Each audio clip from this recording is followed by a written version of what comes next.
Last time, that's a great question.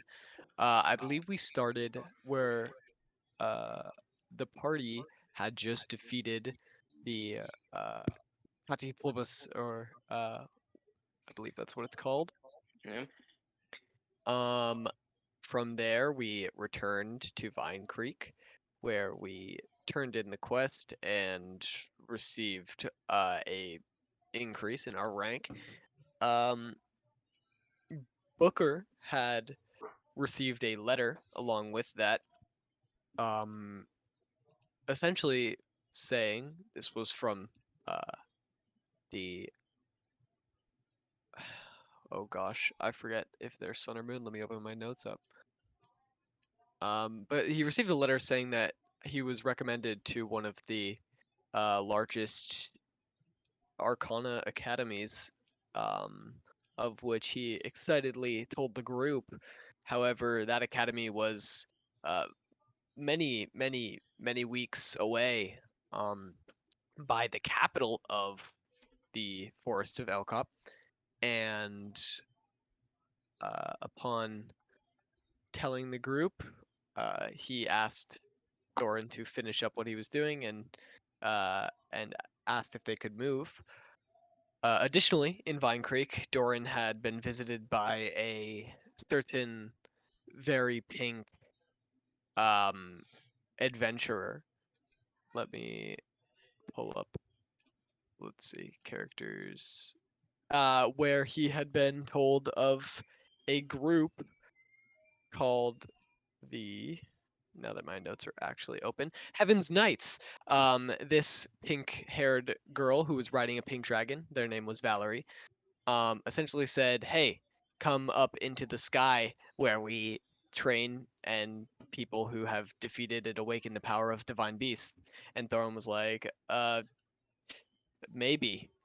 And then um, we continued to move where Hitori, the previous night, had been uh, or not Hitori, Rel had been visited by a little bird with a message giving the location of multiple temples that he also had to go to, though he hasn't told the party of them. Um, we moved with 36, one of the children of Herb Deeproot, and we're in a caravan where we fought 3 dryads that gave us a run for our money, and then 2 um, Gorgons, I think they're called, um, which also almost uh, killed uh, us as well. And then we left off after meeting a druid lady who told Booker how to and taught Booker how to use his wild shape, although he's not very good at it quite yet. 35 is what the name of that child was. And then that's where we left off. All right. Yeah. That's basically what happened. Y'all, I believe you also took a long rest in which you found a arch. Oh yeah, that weird arch where we went by and got dark vision, and then at the edge of our dark vision was a chest that gave us a ton of stuff that we have now. Yep. Um,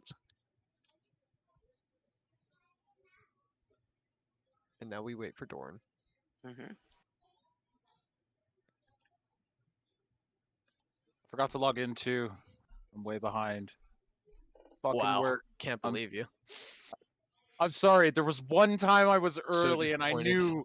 I knew I would never live it down after that because I was like, fuck. There was one time I actually beat everybody, and now it will never happen again. Oh, failure. I'm sorry. I'm fine. I'm perfectly fine. And I'm loaded. I see things. There you go. I see the army of Donnie. What? What? There's just 4 Donnies chilling in the corner. Where? No? At the very top in the left. I spawned in at my camera I'm not stopped. seeing these Donnies. They're over by our makeshift oblong potato of the map of the forest. There are no Donnies there. Dude, are you hallucinating? I am not I gotta take a screenshot of this. I'll take a screenshot as well. Piggy, No one I swear. believes. No one believes. What is I'm this? the DM and I don't see Donnie's either. What is this? I see Don. I'm right there with you. I see Donnie's as well. What? Where the Donnies? Where me and I guess Magnus are pinging. There's three. Where are the Donnies? There's Yeah, I'm not three. seeing this. There's three right there, and then Look at this Prime- board. There are no Donnies there. You're lying to me.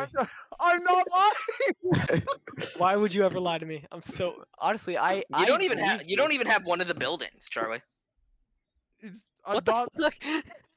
You don't even What? have one of the buildings. I'm so confused. Wait, I'm like, what? I'm not lying. You're lying to me.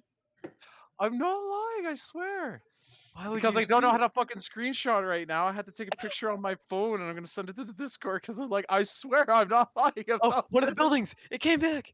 All right. So the building was my fault. The heard building you. was in the GM layer, but the Donnies do not exist. I don't know what they're Ah. talking about.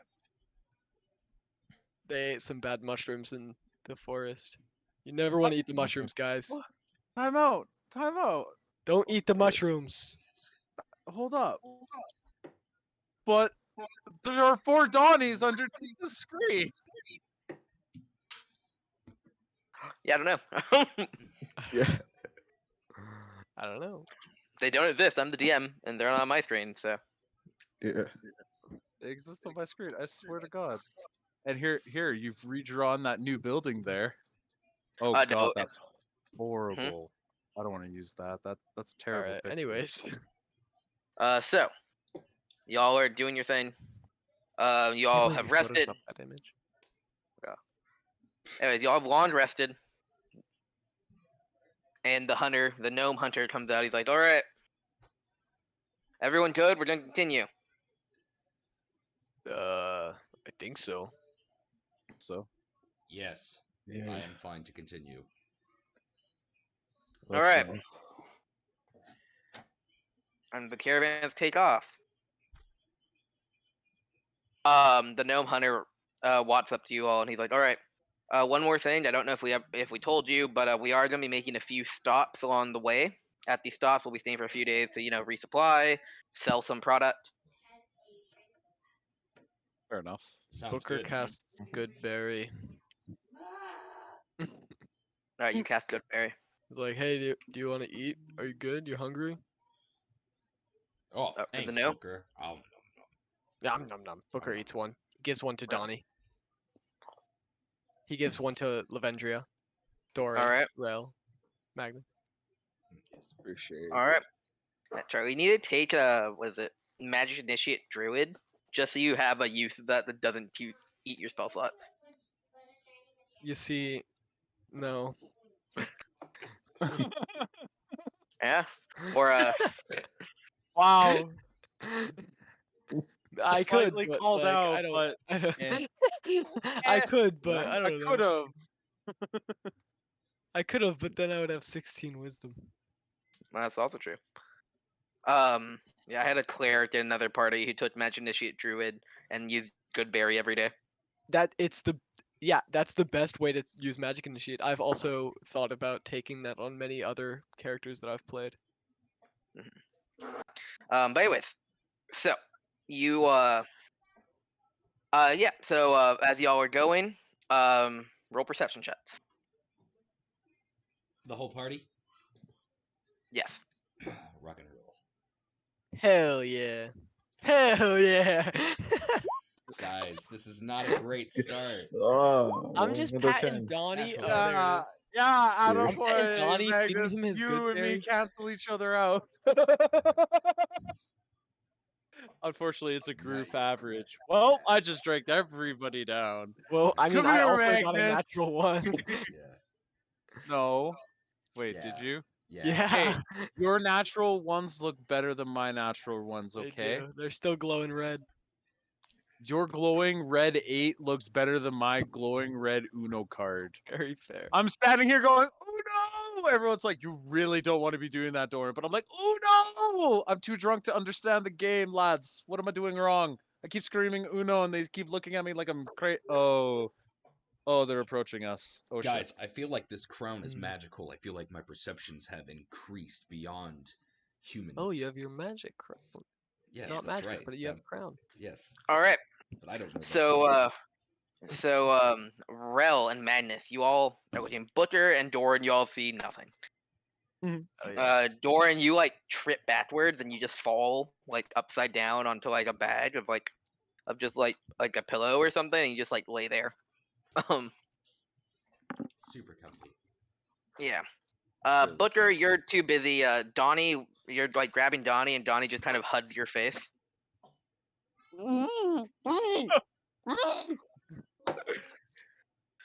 Meanwhile, everyone else, you all see that the road is like the trees around. You all are in a pretty thick forest, but the trees start getting a lot sparser. There are a lot less trees happening.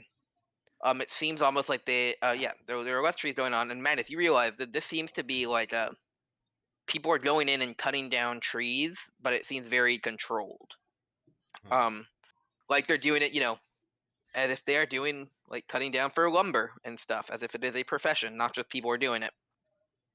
And as you say that, you look in the distance and you see a few like just various like races of people. You see like an elf and a tabaxi and like and just like a human. They're there, they're working, they're cutting down a tree, and then they just chop it down. It falls. And then you're arriving, and you arrive at a town. And this town is the area around the town is definitely like had been cut down a lot more, but there also seems to be like a big lumber yard in the distance, with a bunch of just like logs of lumber and various other things. It's a town about the size of Vine Creek, maybe a little bit smaller. And also, what's interesting is unlike Vine Creek, where all the buildings were just kind of made out of trees, but like in trees, this one has like cabins and stuff. Like they chopped down trees and turned them into buildings.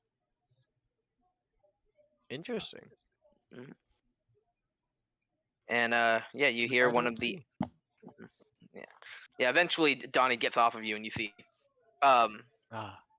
Then eventually the ranger goes, "All right, everyone.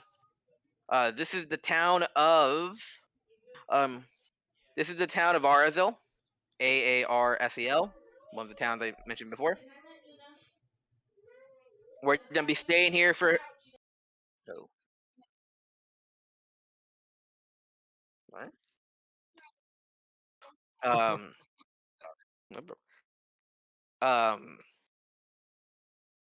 Okay. So this is the town of Arzel. We're gonna be here for about 4 days. So we should be generally safe in town. Just wanted you all to know we have some meeting with some of the people who some of the wealthier merchants and stuff. A lot of the people here are they sell lumber, so we're gonna be working with them, trying to see if we can make some business stuff with them. Anyways, y'all can just relax here. I heard they have like venturing guild hall. How many days are we here? 4 days. All right. Yeah. Y'all will be staying at Sign Lodge Inn. That's the only inn here, so I recommend y'all stay there. Sure.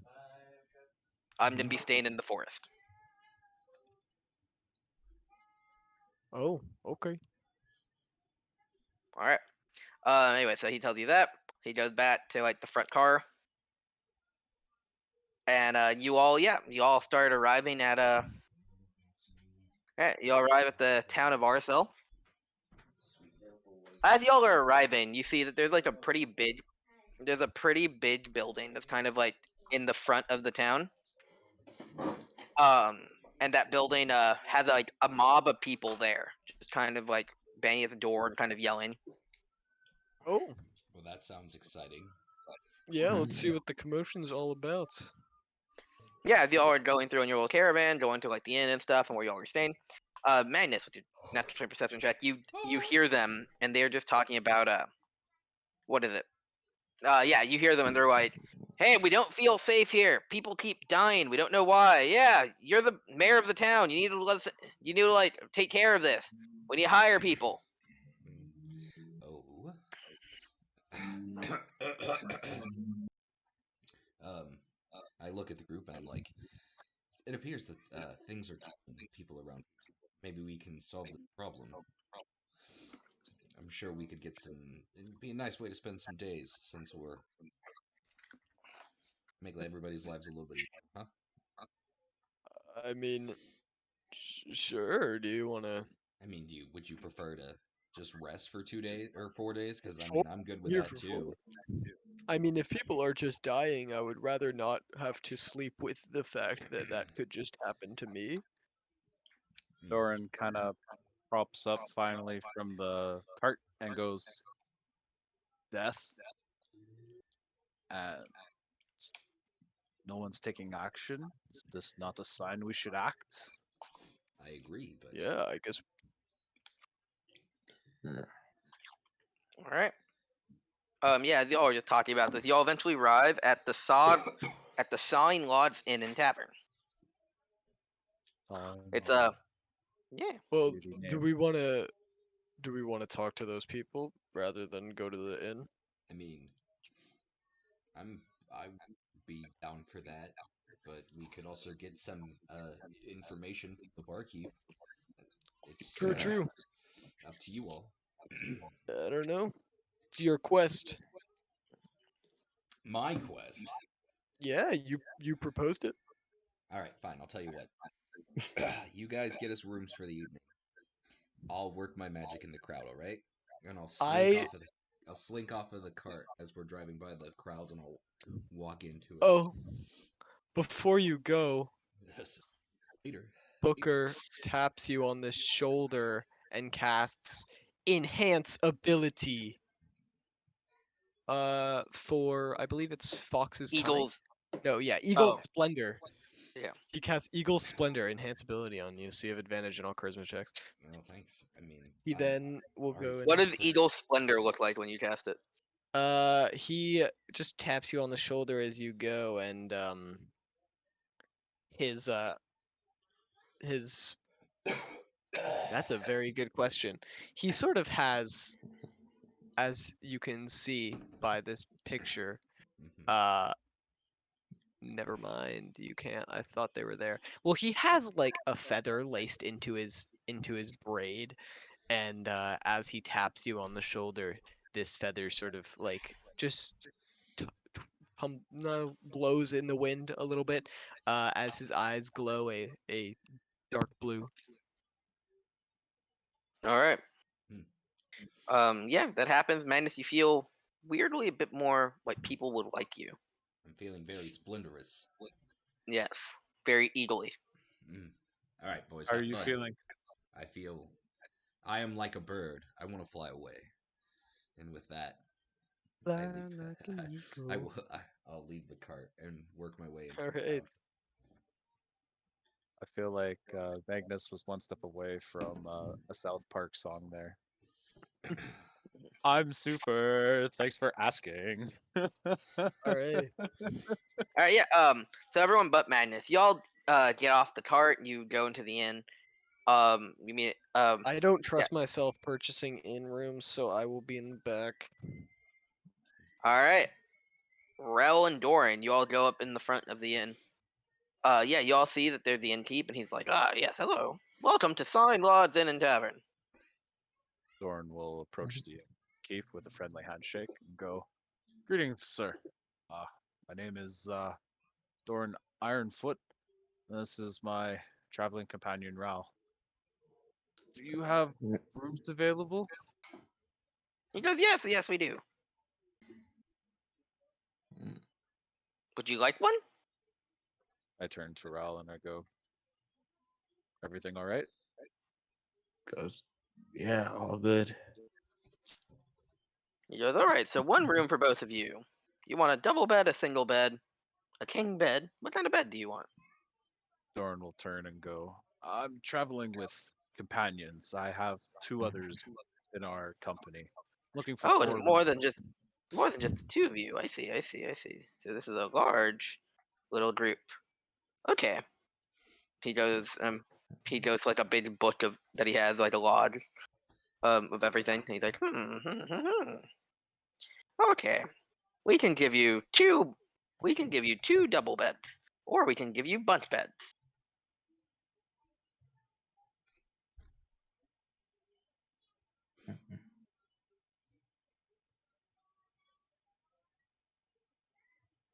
Double beds. Bruh. Okay. I'm sorry. I'm sorry. Don't even look at me like that. I rolled. I was like, bunk beds is 1, doubles are 2, rolls a 2. Fuck. He's like, all right. And as you say, Not but what he's I like, was what? expecting to come out of your mouth. Sorry. As you say that, he's like, that's good because we actually just I lied about the bunch beds. I'm sorry. Here you go. Here's your key. It'll be fun. It'll be it will be it'll be silver a night.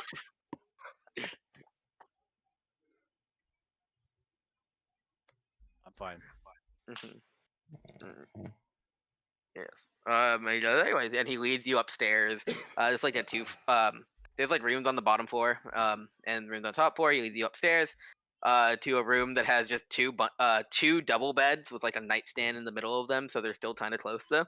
Like a small nightstand with like a candle on it. The candle's like halfway used up.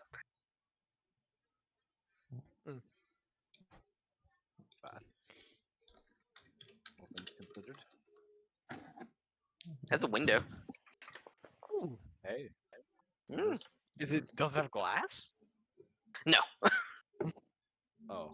Yeah, because that would be a bougie fucking place. no, yeah. There's no glass. It's just an opening, a square opening on the wall. Everything also is made out of wood, like other than the mattress itself. Like all the furniture. Huh. I don't like the smell of timber. This could be bad for Mhm. us. Yeah. Or if anyone's an arsonist. Um. As you say that, Relly's like, no, it's fine. We had some people go and some mages go and enchant this place to make it very resistant to fire. Oh, that's cool. That's Mhm. convenient. Yes, of course. No, I mean we wouldn't like you going around casting like fireballs or anything, but well, if Booker someone if reaches up his hand and casts No. yeah, Welcome to a craft guide to D&D. this guy does not fall for your bluff at all. He knows you don't have fireball. He could smell it on you. Yeah. You don't smell like sulfur and bat guano. I could have a spellcasting focus. No. It's anyways, he goes yeah, he goes yes, so however if someone were to like light a candle and forget to turn it off or something, it won't be the end of all things. Huh. We'll still probably find you. Oh, Anyways, make yourself comfortable. thank and you very much. he leaves. All right. As I'm assuming y'all just kind of put your bags down and go back downstairs, right? Or y'all do anything else? I assume we're just kind of Booker in the room. stretches out, and as the other two filter out of the room, if they do so, I don't know. Excuse me. I don't think Dorn would do anything necessarily in the room after unpacking, except for probably go look for the tavern. The tavern is on the first floor. He's gonna go look at the. Sorry, he's gonna look at Raoul and Booker and go. I'm gonna go downstairs to the tavern. I need a drink, and information flows a little more freely when lips are loosened. As he kind of gives them a wink as he saunters out for the bar. Right? Booker will give you a thumbs up. Doran starts whistling some sort of tune in Dorvish. Roll performance. Oh shit. It's not drunk yet. I don't know how this is gonna go, lads. That is Oh. almost Solid 5. terrible. Turns out Doran can't really whistle. It's okay, neither can I. Okay. That's a lot better than it could have been. I could have Doran whistled for some. yeah. I could have Doran whistled truly for some. Yeah, he truly believes he can whistle, but he can't. He's just kind of blowing air out of his mouth, but not whistling. Yeah, I feel that. Mm-hmm. Yeah. Dwarven pride says he just keeps going. He doesn't care. Yeah. All right, Anyways, Rel, are you doing anything? Rel would just go up and see how Magnus is doing with the whole crowd. All right. Then Butcher, what were you doing in the room? all right. Booker puts his stuff down, does a little bit of a stretch. It's like, all Roll right. dexterity. Oh, Oh no. How well did you stretch? Better You than I stretch. can whistle. You averagely stretch. Like you stretch, but you don't really feel better, but you don't feel worse. all right. He gets up. Oh, my lumbago. Ooh. All right. All right. Pulls the hammy. Okay. You just Bloody learned how to do this. Calm down. It'll be okay. 3, 2, 1. Squirrel! And I'm gonna use wild shape. And I'm gonna become a little squirrel. Or I'm All gonna right. try because we have rookie wild shape rules. Yeah. Heck Let's yeah, see. guys. D20. What? Wait, What? I'm looking. It's so low What that may it I works. ask is rookie wild shape rules? Mhm. Because I have no idea. All right. 7. All right. That's You. 5 through 9 category. Yep. So you don't. You try and become a squirrel, and you become a kipper, a fish. Oh no. Booker, you guys are both gone, and Oh, Booker no. is just flopping on the thing. So About. I will cancel wild shape. oh, no. Roll another d20. Okay. Booker just decided to wild shape into I don't want to be on this Oh, planet that's anymore. not a D20. An 11. Yeah. At an 11, you turn back into Booker.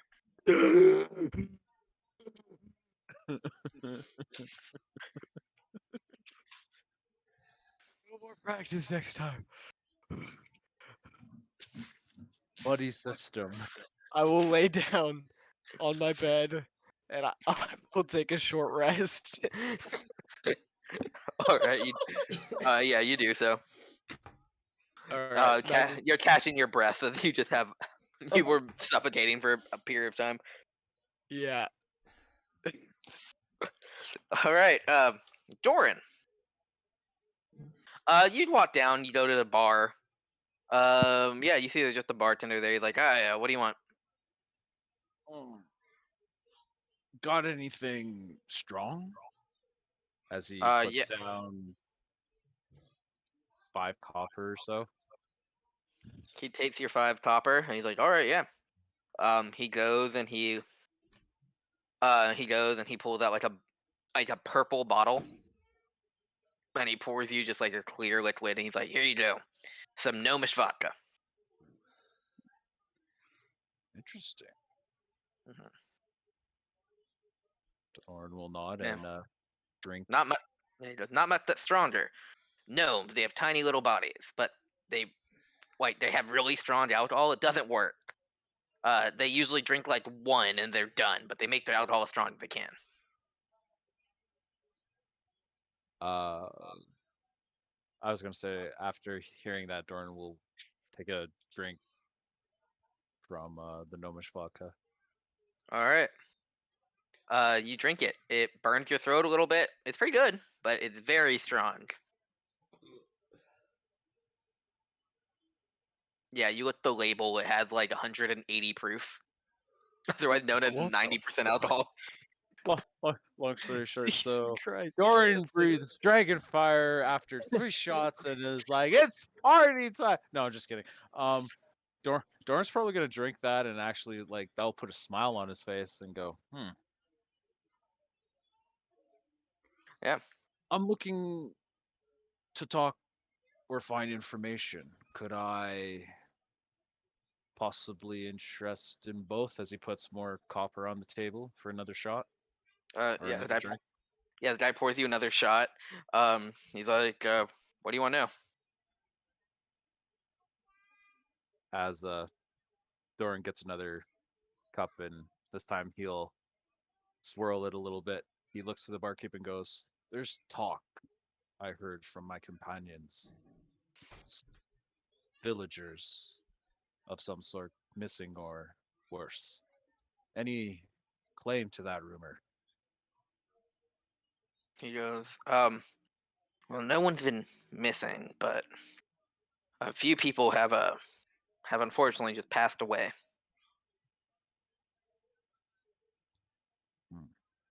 Dorn takes a moment to think.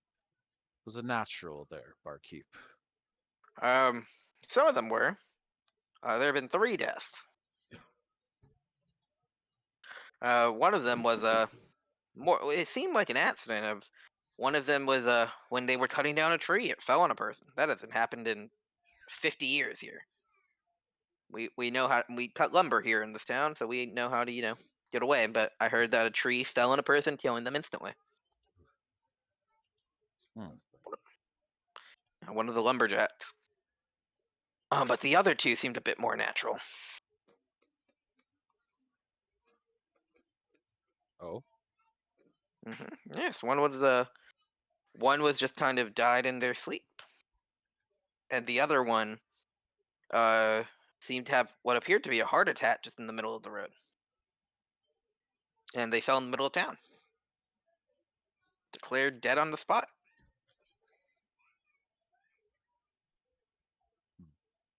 But the weird thing is that they all happened within the last week.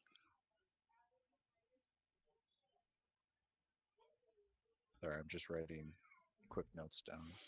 Mm-hmm.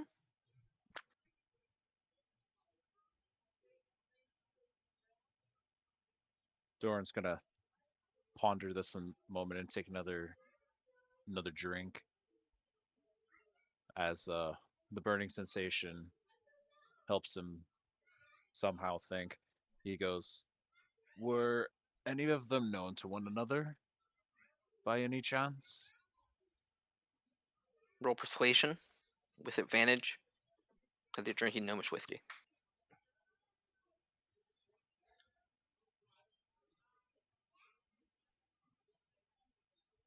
As he goes, yes, they were all lumberjacks actually.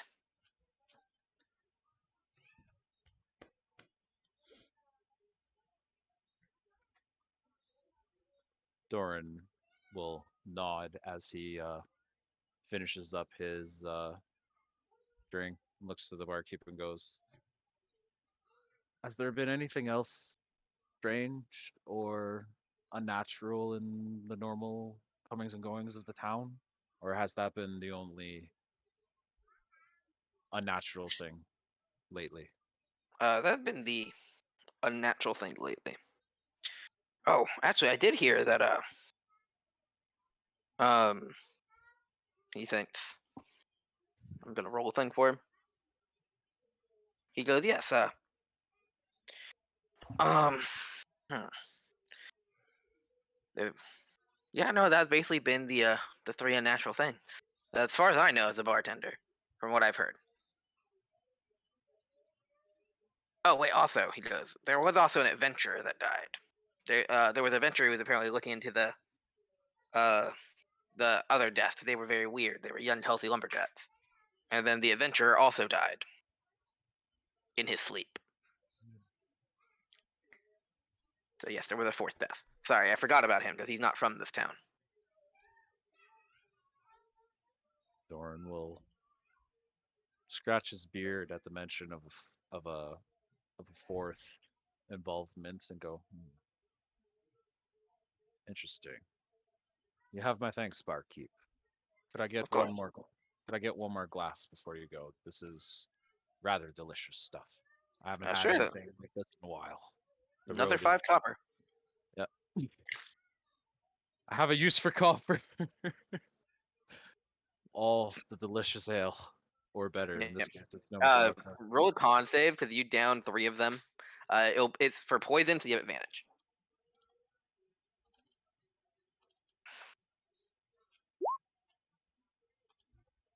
Yeah, you're fine.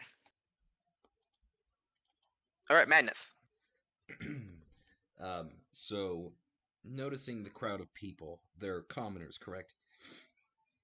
Not yeah. I mean, not necessarily commoners. They're more just like they're people of the town, but yeah, they would be commoners. They're not nobility. I take my crown off because I don't want to offend anybody, and I walk to the edge of the group and I'm like, and I get to like one of the people at the very, very edge of the like riot, more or less, and I'm like, hey, what's going on? One of them does. Roll a persuasion check, actually. Sure, persuasion. Mhm. Okay, cool. I have advantage because of my splendor. Oh hell yeah! Look at that. All right, yeah. One of the person turns around. One of the riders turns around. He's like, "We're trying to get the lord to, or the mayor lord of this town, to hire people to investigate the murders because we don't feel safe. We think they're murders because three happened in very quick succession." What? Murderers in town? That's crazy. And okay, so I'm gonna tell you what I'm trying to do here.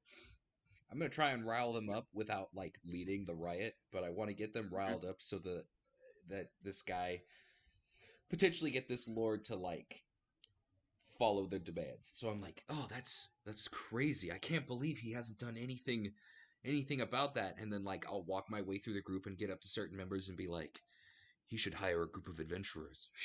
And get up to another person and whisper in there and be like, I can't believe he's not doing anything about these murders, right? And just try and like work my ability to talk to people to get them kind of like riled up as I work my way through to the front of the crowd. All right, with a 24, you're able to get people to start getting riled up and be like, "Yeah, we need to hire adventurers. You should hire adventurers. We need to hire people." But roll a intimidation check to see if you're able to get the crowd to, You got it. intimidate him to coming out. Cool. That is also a charisma check, so I have advantage. All right. As that happens, you see the door opens up, and a man walks out. He is he's in a lot of like what is it, plaid? It's a lumberjack town. A lot of them wear plaid. Um, but yeah, he's in like a big like a very. It's like imagine um imagine like a fantasy like mayor or lord like outfit, but it's made out of flannel and is plaid colored. I would Okay. wear that in a heartbeat. I'm sorry. Yeah. Okay. Hey. Additionally, you see that his body is covered in fur. He has a tail coming out, as he is a tabaxi. And he comes out and he's like, "Yes, we have heard you. We know. What? There's nothing we can do. We're looking into it. We've tried hiring other adventurers, but ever since that one adventurer died, adventurers have been kind of staying away. There aren't any adventurers in the town anymore." And then it's at that point that Magnus will make his grand reveal, being like, "Do not fear. I am here, and I would be happy to take your quest, provided we talk details. Do not worry, citizens. I will solve this murder with my compatriots." He goes, "I don't know who you are. Are you an adventurer? You didn't say whether you were or not. We're not gonna hire just random people." You can bet your bottom dollar we are. We are the up-and-coming adventurers, known as slightly known acquaintances. You hear someone in the crowd, "Joe, that's a stupid name." I agree, but you know what? That's not the problem. The mayor lord looks at you. He goes, "All right, fine. We haven't had any adventurers come here anyways. Turns out they don't really. It's the midst of an adventurer died, seemingly in his sleep, but also there's no guarantee that it's murders. People might have just died from natural causes. And if that's the case, the pay would probably be less." 4 in rapid succession, though, I think is a little crazy. Don't you all agree with me as I like raise my hand to the crowd, trying to get them to like, yeah. Roll persuasion. Yeah, I'm trying to pressure this guy into paying us a lot of money. Okay, that's less. He goes. The crowd goes. One random person in the crowd's like, a lot of them are like, "Yeah," but one person's probably like, I mean, it could just be a coincidence, though. That's what we're hoping for, but and the better one's to like, be on "Yeah, the exactly." safe side. He goes, "Anyways, if you want to register for it, fine. Well, what's your name?" You can call me Magnus. Actually, I have I have your party's name. That's fine. I'll send the request to the guild. Good. Go sign up there. Fine. How much are we thinking of providing financially for bringing peace of mind to your people? He goes, 10 gold if it ends up just being a coincidence. We'll discuss the price if it's anything else, depending on what it is. I suppose that's fair, but you know that if this does not get solved, your people, they may not be able to contain their anxieties. Giving him like a stare down as I was how easily I was able to get the crowd kind of riled up. Kind of look at him, being like, "All right, we'll Roll- head to the guild." Rolling. All right. Yeah. You leave. The guy's like, all right. He goes, there. We have adventures. They're gonna check it out. Again, I think it's probably nothing, so y'all can stop riding. And he goes back. He goes back inside, closes, and you hear like a bunch of lots go down. I'm a very busy man. Yeah, I'll I have make a my way ball to the center yard. of the. I'll make my way to the center of the crowd and be like, "Do not worry. You can rest easy. Me and my compatriots are on it."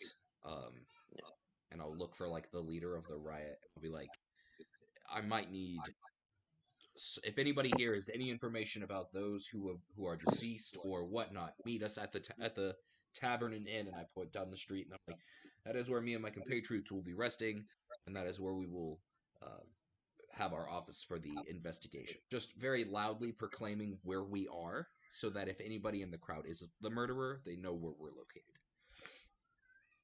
All right. Rel, are you back yet? Hello. I guess that is an. Take a no. I'm gonna take that as a no. All right, Madness. Roll a perception check. You got it. Not at advantage, because this is not my splendor. That is a done. Cool. Madness is getting riled up, and that people are kind of listening to him, so he does not pay attention to anything. You're right. It's nice to be listened to. All right. Yeah, you make your way back to you make your way back to the tavern, or to where not the, yeah, to the inn where you were staying. As you enter, you see Doran downstairs just drinking. Doran! It's time to get the group together. We've got a job. I hope you're Magnus. not too drunk.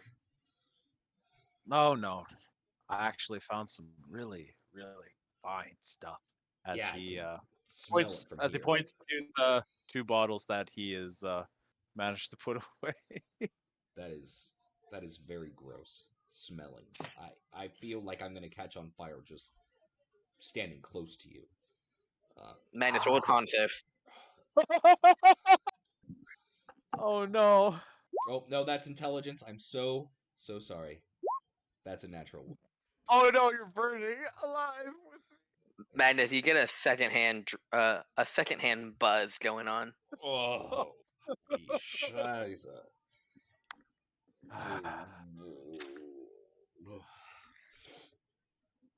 Didn't even drink any, lad. How can you already be?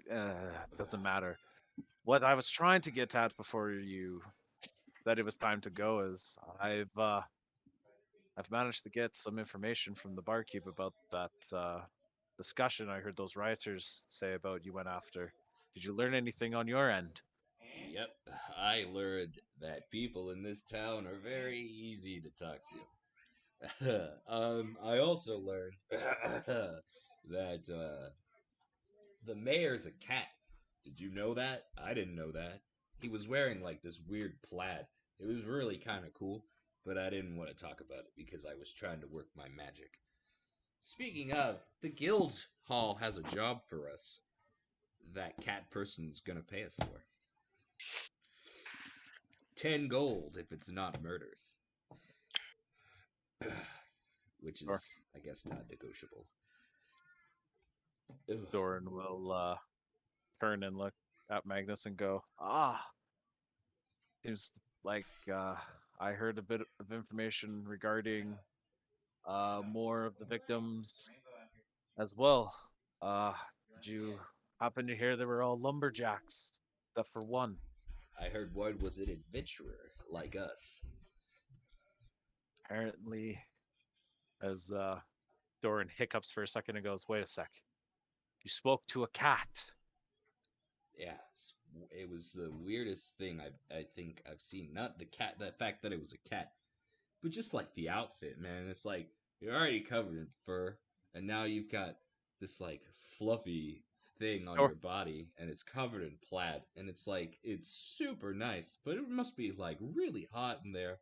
And we're in the middle of a Doran, forest, and lots of extraneous labors happening. It's just, woo, Doran is woo. listening to this and motions for the barkeep to bring another cup, and he pours Magnus a drink as he goes, "Magnus, I've been drinking here for the last 40 minutes, and that is probably the best story I've heard. You need a drink, sir." I think I've had plenty of air to breathe. Thank you. Can we get the other two so that they could get drunk off of your breath? Because this is pretty crazy. Dude, Doran just kind of looks at him and goes, "Drunk off the breath. it's Lad, I haven't even started yet." As he grabs the glass he offered Magnus and goes, "Last chance."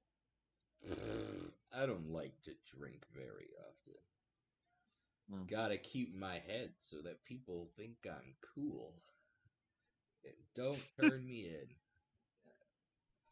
I mean, can we find Booker now? Doran goes, "I think we should probably speak And to Raoul and Booker." As yeah, he downs the glass, and we'll if he doesn't have to make a roll, we'll proceed to stand up. how many beds do we have?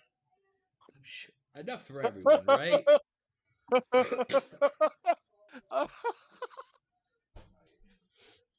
Doran starts that like whole giddy drunk laugh, like,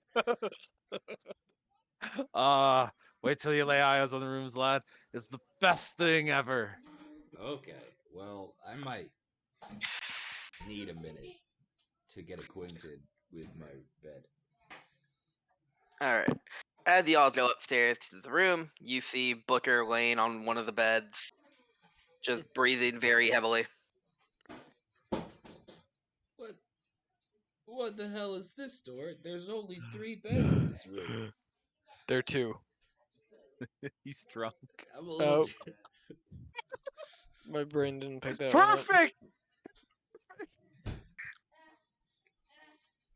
Doran goes, "No, there's not. There's only one. See, Booker's on it. What? Booker, what did you do with the other bed?" Mm.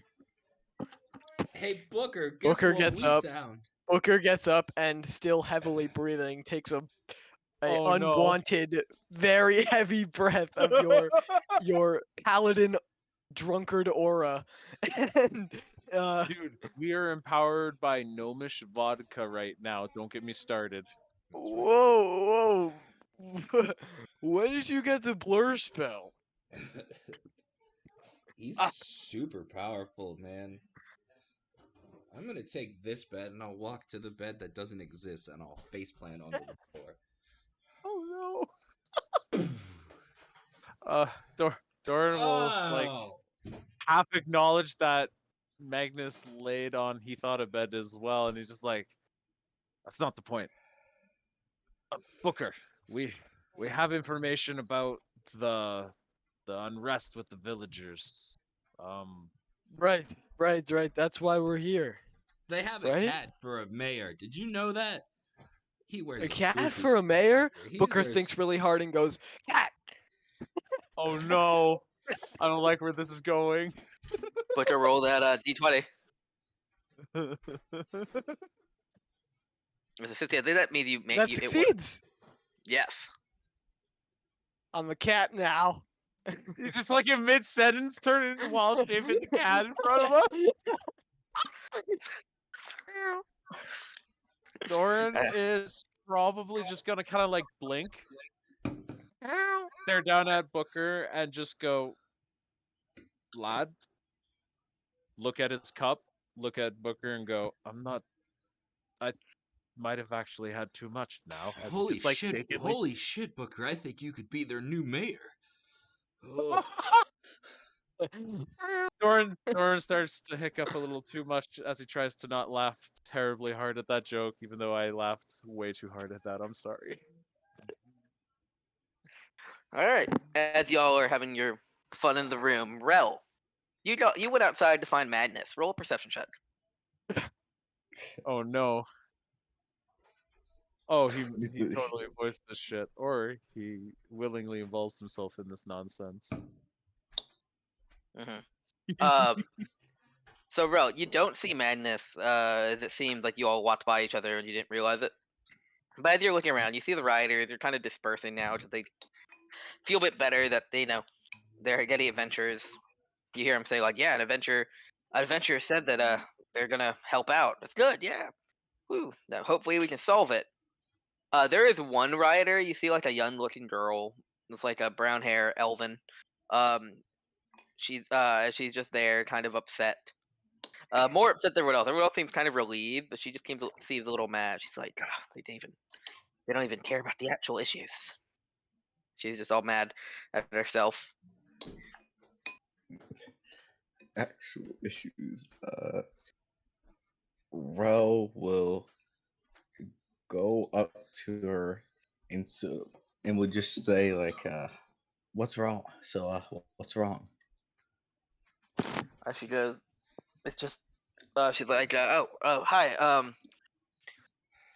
Oh, nothing. I was there. I was writing to get him to try and figure out what's stopping the murders, but I was trying to tell people that, I think I know what it is, and I think everyone's all upset at the wrong thing.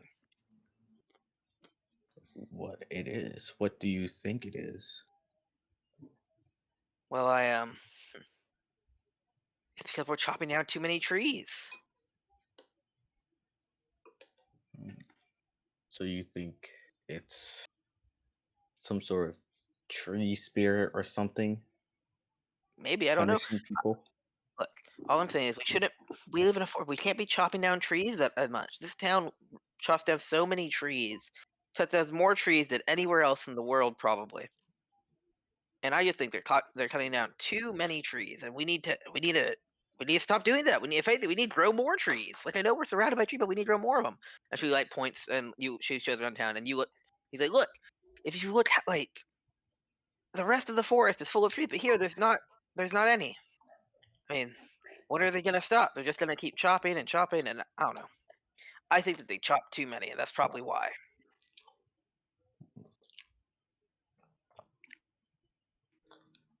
Oh, would just think for a second. Go. You might be right in that theory. Well, I can't promise anything, but see, if that is the case, I'm sure me and some buddies back at the inn will try to do something about it if that's the problem. She's like, really? Well, okay. She's like, well, let me. He goes, what's your name? My name's Elma. The name's Rel. She's like, you're the first. Everyone thinks I'm crazy. They're like, oh, we've been chopping down trees forever, but I think that's the reason that the people are dying. And I think that to stop it, we just need to stop cutting down trees, and I'm sure people won't be dying. I mean, apparently last week I heard that they chopped down more trees than they ever had in 1 week. Really? Yeah, here. She's like, let's go to the tavern. I'll buy you food. We'll talk about it. Sure. Guess we'll go down to the tavern. Yeah, you see, she like grabs you by the hand and she leads you to the tavern. And she sits you down like a table. She's like, oh, and the waiter comes. And she's like, yeah, let's and they're like, oh, Elma, you're here. She's like, yeah. He's gonna listen to me talk about trees and stuff. She's like, okay. Do you want to bring just like the usual? She's like, yeah, bring that. And she goes to the back, and Elma just starts telling you about like trees and her favorite type of trees, and how she's like, yeah, and I've lived here for a while, and I was like, oh, maybe they'll stop and I've been like telling them to stop because I think that if they, I don't know, but But I think it's it. I think they might have maybe they cut down a Ron tree that had like a spirit inside. I don't know. What are your thoughts? What do you think? Do you think it could be possible? You're an adventurer, right? So I'm sure you've seen all sorts of things. I mean, I can't say 100% certainty whether that's the case, but nothing's out of the realm of possibility, in my opinion. She goes, okay. Wow. Well, I'm happy you believe me. Literally, no one's believed me. Everyone thinks I'm just some weirdo who really likes trees, but I don't think that's it. I think that if you cut down too many, the nature will probably come back and attack. Yeah, I think me and my buddies dealt with a bit of nature fighting back before during here. But no, actually, it'll be fine. I think it'd be best. What if you were to meet my buddies? They'll probably. I'm not really good at explaining things, so if you meet them and talk to them, they'll probably listen. Okay. Yeah. As she says that, the waitress comes back and just hands you like just plates of like of just like chicken and steak and stuff, a lot of meat. Ooh. Or it's a lot of food. Maybe I'll invite them down instead of us going up. She's like, wait, no, I mean, let's eat and talk. I'll meet him after we eat. We'll be fine.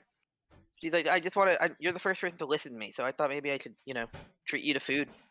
As she gives the waitress a few gold pieces.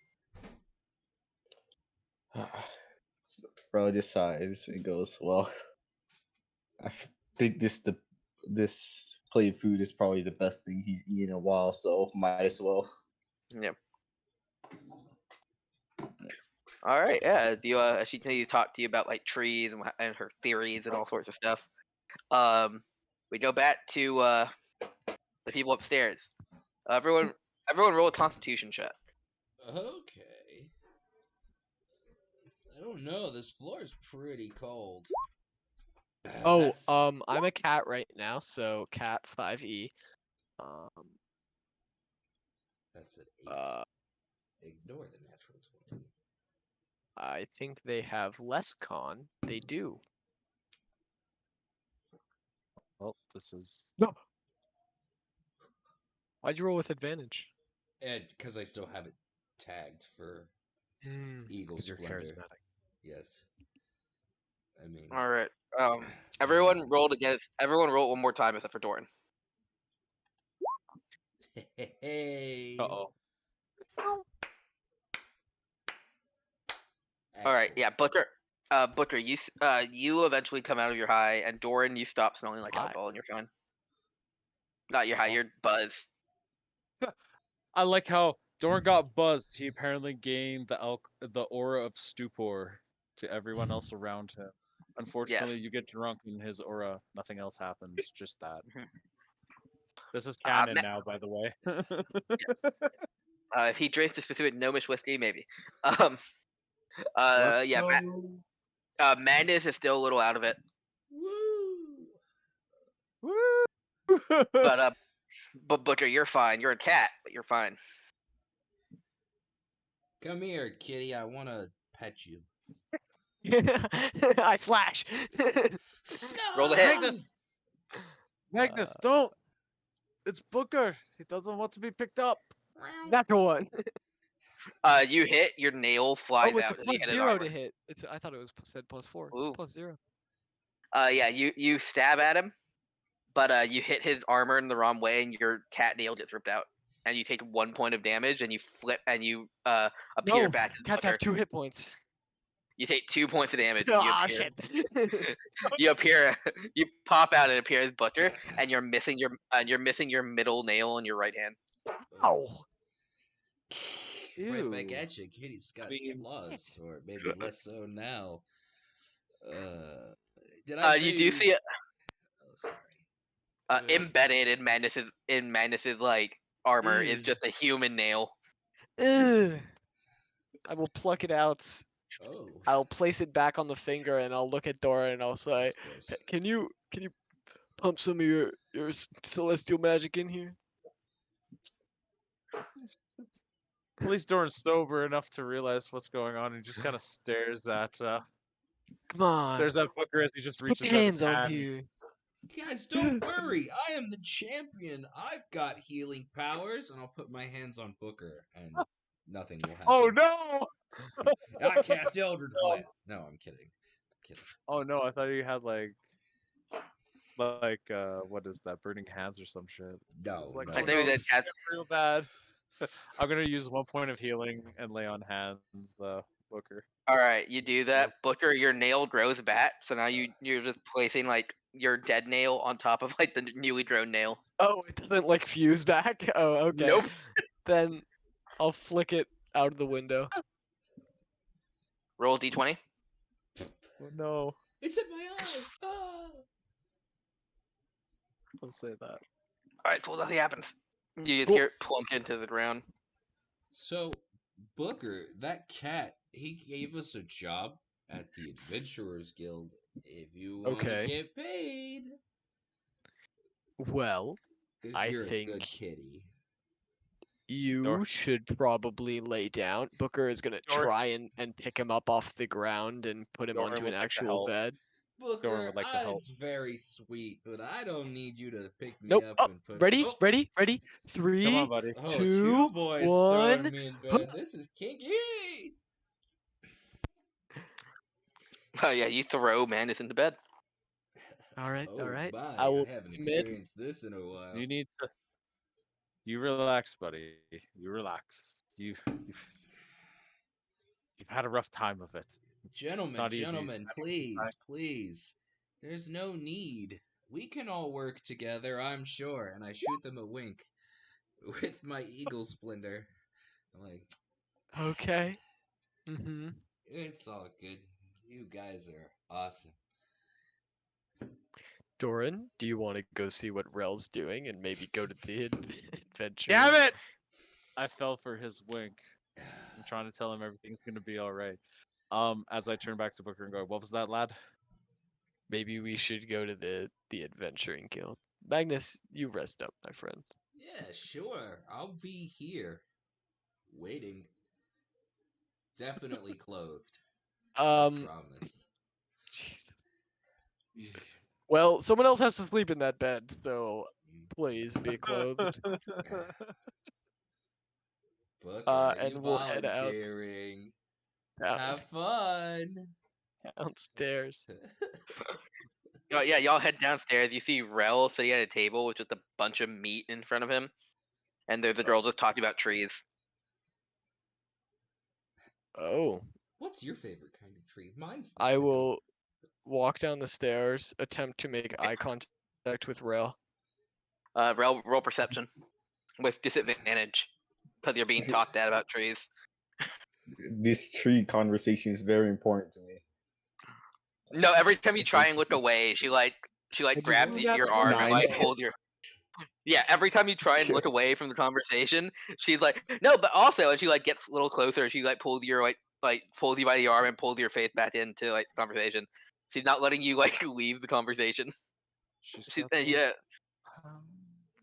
And she's basically like, yeah. So anyway, she's like, yeah, my favorite tree is this tree, and what's your favorite tree? I love trees. That's actually why I came to this town, because I'm like, oh, they like trees here, but no, it turns out they just cut them all down.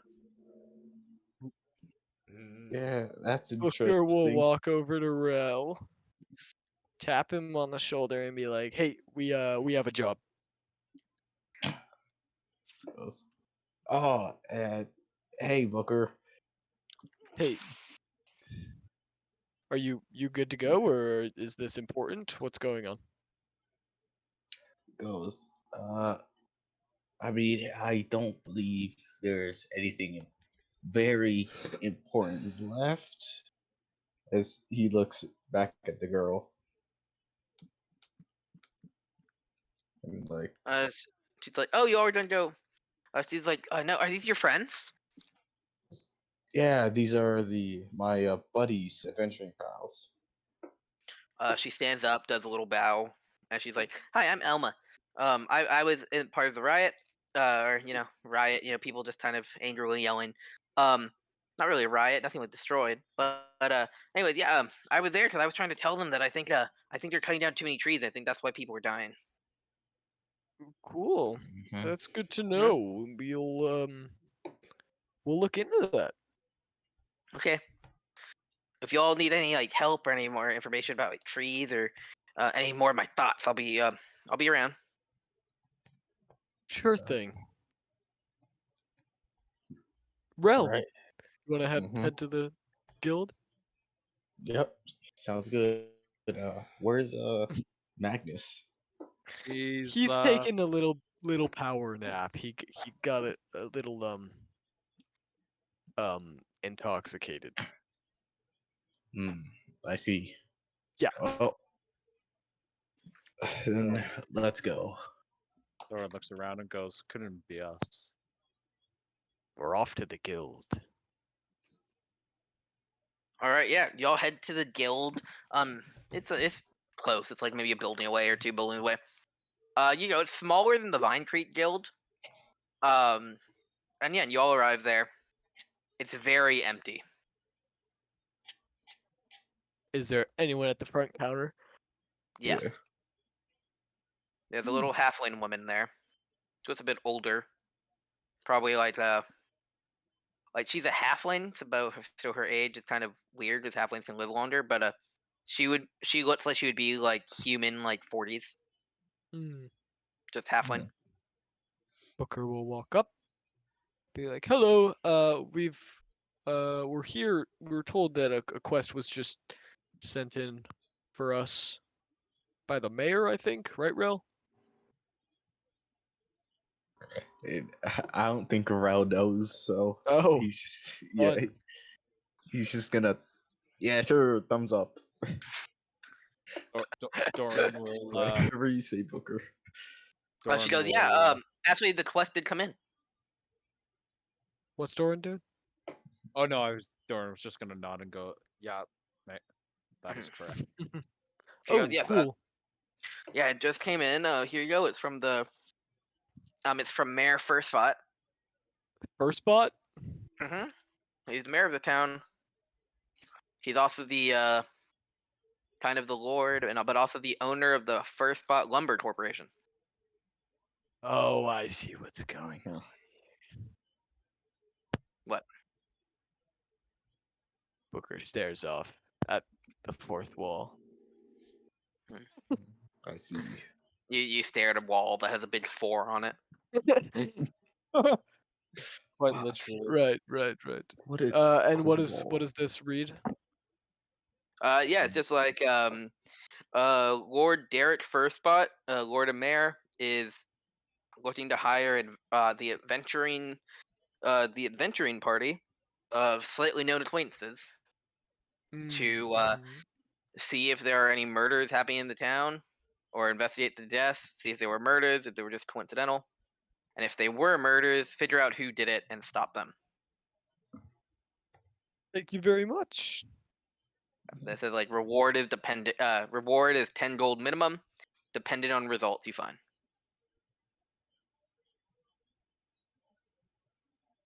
All right, Mhm. Booker. Now knowing that the mayor is also the owner of a large corporation that thrives on lumber, it's a little questionable. As a Yeah, I guess he's leaving. I guess should we go back and find Magnus so we can start to theorize? Yeah, we should have everyone ready for this. Doran Yeah. goes, "I have information I'd like to share with everyone present instead of telling it multiple times, if that's Yeah, possible." that sounds good. All right, yeah, Magnus, you come out of your drunken stupor. You've been away from Doran long enough. Why is my pants half unbuckled? Why did I think that was a good idea? Ugh, He's got that those man's hot. smell is enough to get me drunk. All right, I will fix my clothing and walk out of the bar sheepishly and make my way to the Adventurers Guild, hoping that they are still there. but kind of All having right. a look on his face like, "Mommy, I'm lost. I don't know where you are." You know, yeah, kid Yeah. walking into the store. Yeah. You leave the tavern. You walk outside and you see, your friends are leaving a building. Ugh, thank the gods. Or I guess Rosva. And I'll make my way over there and I'll be like, "Hello." I look at Booker deep in the eyes, and then I look at Dora deep in the eyes, and I'm like, "I'm sorry that I came on to you. Also, 5 foot Hmm? minimum. Like, just stay away. 5 feet, please. Just for like a couple of days, Doran. Just while you're drinking, okay? Because you just dude. Thorn just kind of holds up his hands and like he's caught going. Sorry, lad.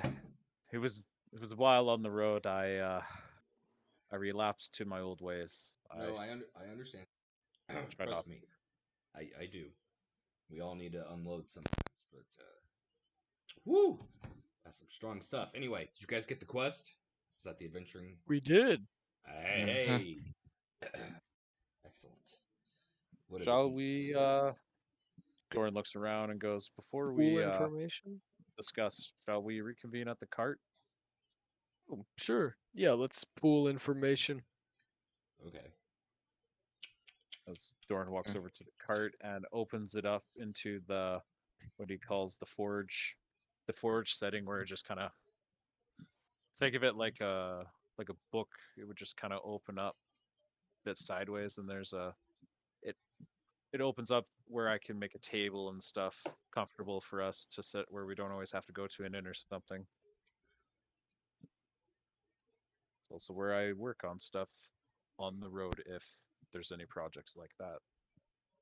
And then there's Booker's Corner on the other side. All right. So we have this quest. We have to find the source of these murders. Um, yeah. What do we know right now? I don't. Well, it's from the information I received from the townspeople when I was amongst them. It seems as though they feel unsafe. They think that there's murders going on. People are dying. One of them was an adventurer, but they don't feel safe, and that's a very valid feeling. But they didn't really have. I didn't really get too much information. I was just trying to um, get them excited so that I could make an appearance.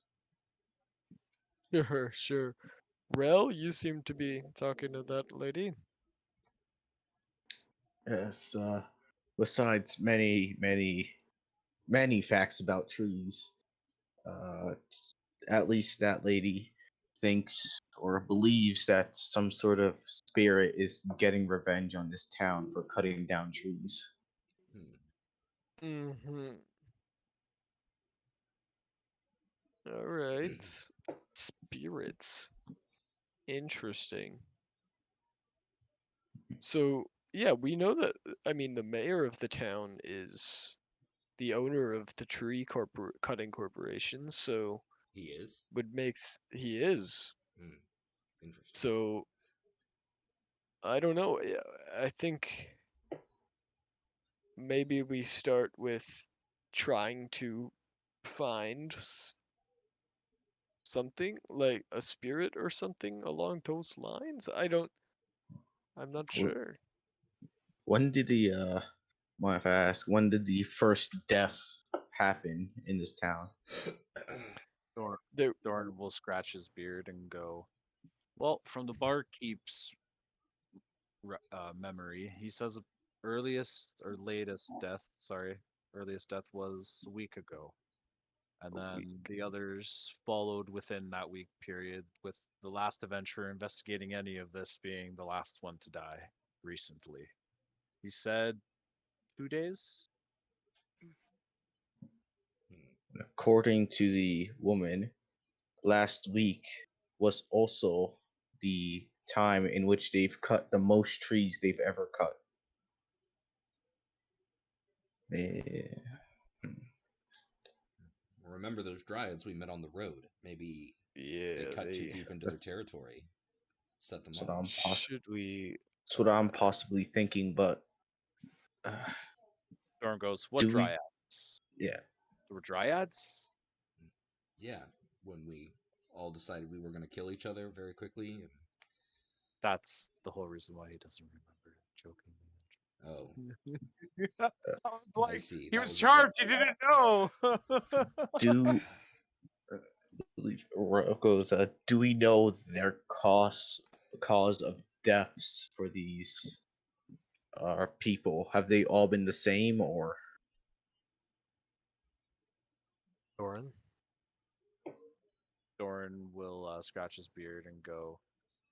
The barkeep said that all of them were lumberjacks. Two of them, sorry, outside of the adventurer, two of them died in their sleeps, apparently from natural causes. The other two was an accidental death where a log being fallen landed on one of the lumberjacks. First accident of that kind in over half century, where the other one was apparently a heart attack in the middle of town. Now, a heart attack doesn't strike me as odd unless poison or age, but that didn't seem to be the reason why, at least in the barkeep's words to me. that heart attack makes it a bit harder to believe that dryads caused this. It could be also a coincidental heart attack, but maybe not. That's sort of a 50-50 in my True. head. Right. Right. Could be a red herring. I agree. But if we had access to their bodies, maybe we could cut some of this guesswork out. Question is, looks around, where would they keep their bodies in this town? Unless they would bury them immediately or cremate them. You think they're still around? Well, good chance. I mean, if it's only been a week, I doubt they'd cremate or just completely destroy the bodies that quickly. Feel our best chance to find the bodies is either some gravekeeper that we must ask around for, or we ask the mayor himself. Doran I raises his mean, hand. if there's a gravekeeper, they would probably have a little house by a cemetery. Do you want to look for one of those? Doran raises his hand and says, "Just be careful, lads, as treading or inquiring about one's dead sometimes brings up ill feelings not necessarily directed to us. So maybe we should be cautious in how we go about getting access, if any, to the remains of these bodies." If that's how you feel, Doran, and I agree that that is a logical choice, then perhaps we should go to someone who is supposedly far removed from any emotional decisions regarding the dead. Someone like, say, the CEO of the business that runs the owner, the Lord Mayor Kitty Von Flannel. I fucking forgot to Oh, write he it down. actually has a name. It's Shit. Mayor First Spot. First spot. Okay. Okay, Mhm. fair. If you're worried Um, about rifling any feathers, I think he would be the best person to talk to about the dead. yeah, I would. Yeah. I mean, I would think a gravekeep would be desensitized to the dead as well. If he's my first, because I do want to look at these bodies if they're I obviously the main focus. I agree. I am all I was implying was if we have to ask people where the dead are kept, unless I we're mean, just we going can to also just look around. make sense. Hmm. Yeah, Could look around, but feel as general. if No, continue on. I'm asking sorry.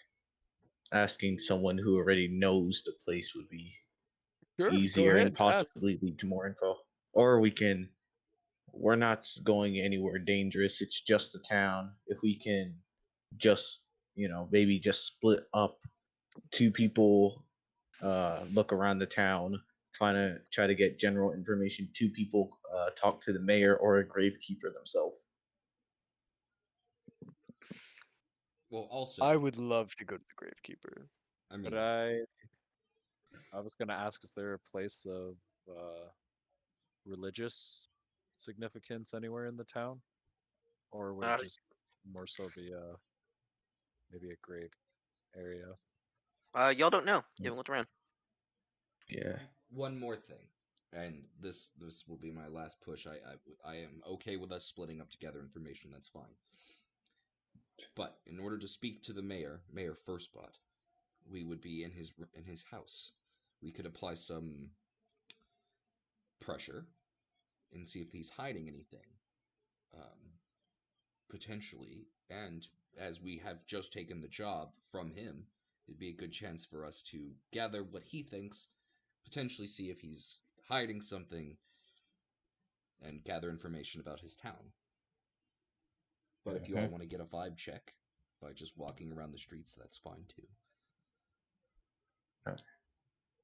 I always believe that talking to the mayor is the best option. He knows the most likely. So, but again, Right. group decision.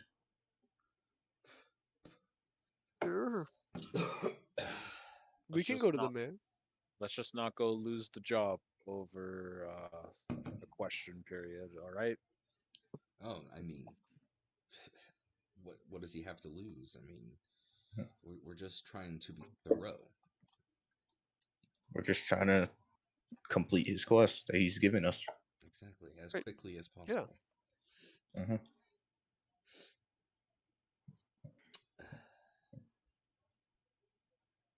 All right. So y'all gonna go to the mayor? Yes. Mhm. All right. Yeah, you go to the mayor's. As y'all leave, wherever y'all were meeting, you start walking towards the mayor's lodging. It's a relatively big house compared to the rest of the houses. It's not like massive or anything, but it's like one of the bigger places. Like there are a few bigger houses. This is one of the bigger ones. And you see there's there are a couple of carriages that you all recognize parked up front. Oh, Mhm. They are the caravan that you all were with decided to pull up there. I see 35 well, is already making his acquaintance. What do you think? Should we push it now while we have another foot in the door, or do you think we should give them privacy? I mean, he's buying lumber from the mayor, right? Or potentially selling alcohol to them? Well, yeah, I think he said that they were gonna do both. Yes. Right. Um, so I mean, we could go in, but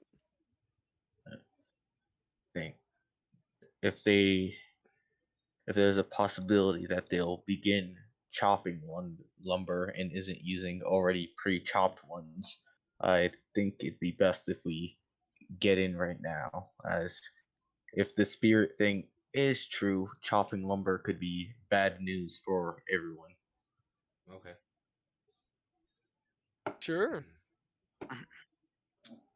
as y'all are there, just kind of near the mayor's place, just talking, y'all see that there's like just kind of a cart full of some like of lumber, of chopped down trees coming through, and the guy who's leading the cart is the tabaxi that you saw earlier, Madness. So I thought So the yeah, tabaxi was the mayor. there was another one. Oh, okay. Sorry, I didn't. He saw it in the distance, chopping down a tree Yes. with a Ah, human, right. an elf. Mhm. But yeah, this Bassie's like, all right, everyone, come on, we need to bring this down. We're gonna take it to the lumber yard. But first, I'm gonna just he's like, yeah, y'all can take that. I'm gonna go stop by and just tell my dad that we did that. And he looks over, and you see he's like a younger Tabaxi guy, maybe like early 20s. And he looks at you all. He's like, oh, hi. Do y'all need something from my father, the first spot, mayor's first spot? Well, potentially, but we could also maybe Mhm. talk to you, as you seem to be more hands-on than your father is. Oh yeah, my dad used to be a used to go out in the field and do stuff, but he got a little bit older, so I'm in charge of. Well, not in charge, but I do what I can. Interesting. Anyways, nice to meet you all. I'm Jonathan Firstbutt. Nice to meet you, Jonathan. We are a group of adventurers hired by your father to figure out the coincidences surrounding the deaths of several townspeople and one adventurer. Mm. As the one who had probably the most experience with people that had died recently, predominantly the gentleman that had the log fall on him. Any details, anything that you know about that would happen that day, or if you could point us to someone who was there that day, so that we can. He does. Yeah. So normally we have a system. We have like a series. Like we basically have this tool. It's kind of like a big strap that we wrap around the trees that we're cutting down, and it doesn't normally fail. We actually, we made it because many years ago, well before I was born, a tree did fall on a person. It wasn't even a lumberjack though; it was just like a child that was walking by. But yeah, a tree fell on them. So we decided to try and figure out a way to make it to where we can cut down trees without the fear of them falling on people. And we came up with this contraption. It's kind of just like a bunch, like cords and stuff that we wrap around the tree as we're chopping, and it stops it, so then we can gently place it down. But yeah, the other day, one of the guys, he was there, and we were gently placing it down, but then one of the cords snapped. We didn't even know that could happen. Like they're pretty well made cords. This was a new one. We checked it out. We did maintenance in the morning. We do maintenance on him every day. But yeah, one of the cords snapped and it fell right on him. Do you still have that cord? He goes, maybe. I think we might have done it to get repaired, or we threw it out. I mean, I don't have it, but it might be somewhere. Okay. Does Yeah. a specific person do maintenance? Or is We it have just like a job that goes around? it's kind of a job. There's not like one specific person. We have some gnomes that helped us build it a long time ago, and so they Oh. just kind of they work in our workshop and they kind of try make all our tools and stuff for us. Oh. Alright. Is that workshop nearby, or is it Yeah, it's over by the lumber yard. interesting? So what do you all do with your dead? Do you have a graveyard? Do you? Well, the usual ritual that we have here is we put them in a wooden coffin. We put the wooden coffin on like a wood pyre, and then we light it on fire and wait for both the body, the wooden coffin, and the pyre to completely turn to ash. Have It's a is very this something that you all do every time someone dies, or do you like stock up and then like, oh, we've got like 10 people dead, time to light a fire?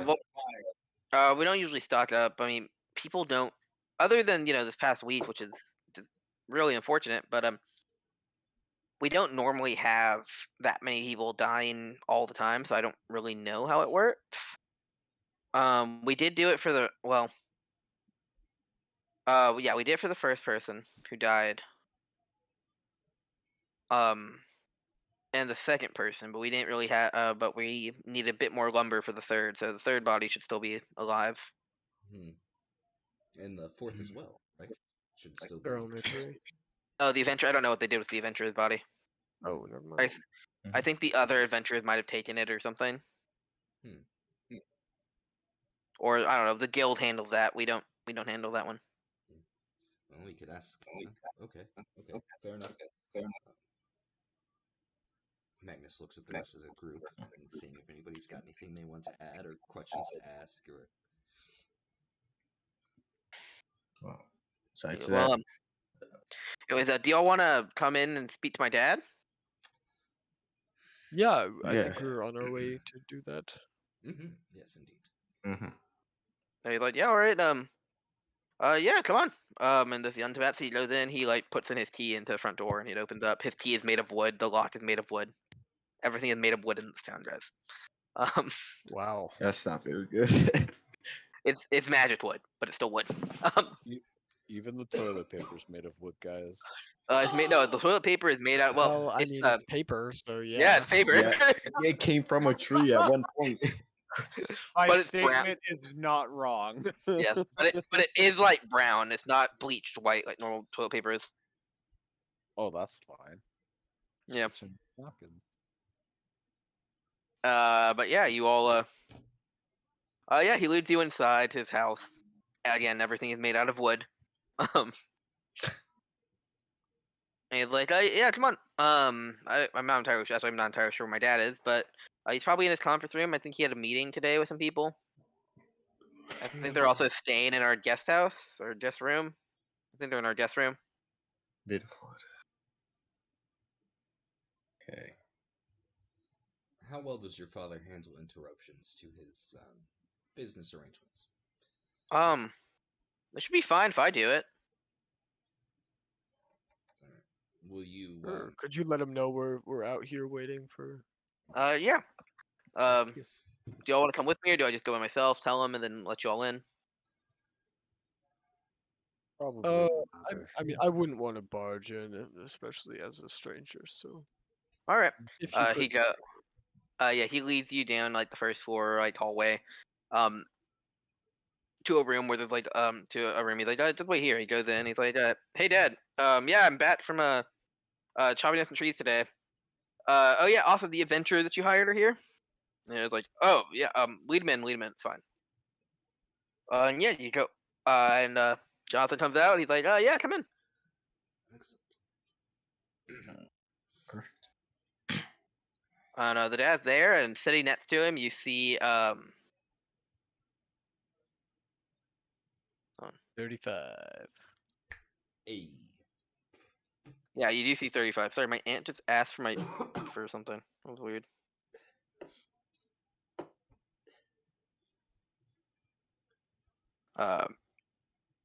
Give me 1 second. I'm gonna make a phone call. I got a weird text from my Sure. aunt. You are doing it. We're keeping your 3.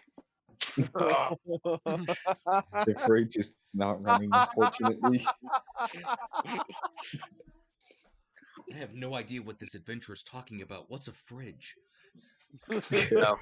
No, rather. What do you mean your fridge isn't running? All fridges in this world move and always work. That's right. So it should be running. Mimic technology. They all have legs. They get up. They change out stale food because Yeah. morning breath is a thing. They don't like that. In fact, just him having a fridge is bizarre because fridges are usually only for the elite. Mhm. So this adventurer has a fridge that he brought to a town he's never been to. Adventurers get an unreasonable amount of gold. Yeah, but they think oftentimes they can't don't spend it that often because they have to they're gone for months at a time or whatever. Well, getting Bridges Well, have legs in this world, so I mean. That's true. Yeah. Mhm. You have a portable hot spring. Who says you can't have a portable fridge? Exactly.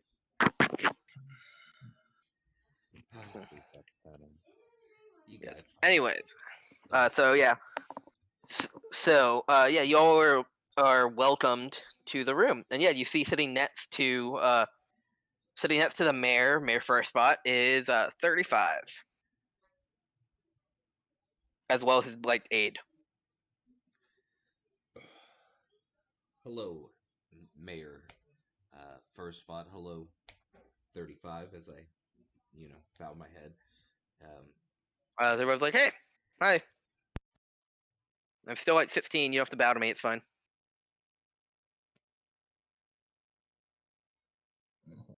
Magnus, take it away.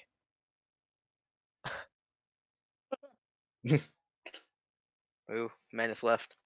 He's gone forever. Disappeared. And then suddenly, he was gone. Guys. Okay, there we go. Woo! Hello. Hi. My microphone. Hello. My microphone decided it wanted to crap itself for half And when a the moment. world needed him most, He was gone. he Okay. He came back. All right. So, Mayor First Spot. Into us. Yes. Yes, you're Wade. the adventurers I hired. Hello, nice to meet you. I am Yes. Mayor Derek First Spot. I am the mayor and lord of this area. I'm the mayor in that I run the town. I am the lord in that this is my land. And I am the president of the First Spot Lumber Corporation. Yes, a lot of big titles coming at you. It's very I impressive. would just, I would just explain to you why various people might call me mayor, lord mayor, or just vice president. In case you're confused, they all refer to me. Yes, yes, I see. You're very yes. Your Prestigious. presence is very inspiring. Just being in your presence. Now we are looking into these mysterious acts, and we were told that there were how you dispose of your dead as we were walking through town, and hear that you are a little low on lumber for the last two dead. Well, not that we're low on lumber, we just don't have. We haven't processed. We were low on lumber that is specifically cut up into the wood piles and turned into coffins. So that is being made for the third body. But Because we usually only have enough stockpile for 1 or 2 deaths because the amount of time we make it. But we had to have a rush order made. but speaking of that, while they are unprocessed, we would be grateful if we had the opportunity to inspect the body of this recently deceased. Maybe to discern some kind of information regarding whether or not the way they died was magically or just bad stroke of luck or anything like that. Roll persuasion. You got it. Is it still within Has the it hour? been an hour? I It had been assume. much. It had been Yeah. much more than an hour. Charlie took a short rest. Okay, I rolled a 9, guys. True. He's like, I'm not sure if I mean, you'd have to talk to the family of the person who died, of the deceased. You'd have to talk to the mortician. Oh, so you have a They might still have mortician. the body. Hmm. Yeah, the death was actually yesterday. Oh. Interesting. Yesterday. We were told that Yeah. the adventurer who died is potentially their location is still up in the air. Do you know where they were taken to or moved to or? From what I understand, the guild took the body. We're not entirely sure what they did with it. I don't really try to pry that much into guild business. They kind of do their own thing. We send them requests. It doesn't feel like my place to see what they're doing. Fair. They don't. The guild, we don't. A big part of the guild, from what I understand, is that we don't ask questions on the people they turn into adventurers. Because if we did, and we had to find out what was wrong with them, there wouldn't be a lot of adventures, and then there wouldn't be a lot of people to hire. I mean, I'm sure all of you have weird, crazy things going on with you before you became an adventurer. No, absolutely not. I am nothing but a model citizen of all nations. Roll deception. You got it.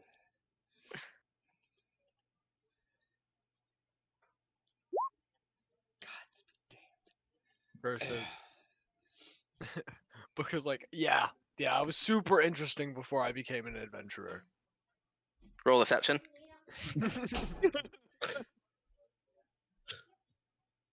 Ah. He's like, I actually think you were. Yeah. But he looks at Madness and says nothing, but Madness, you can tell that he definitely sees right through you. But he also doesn't care, because that's the whole point of being an adventurer. They let anyone be an adventurer.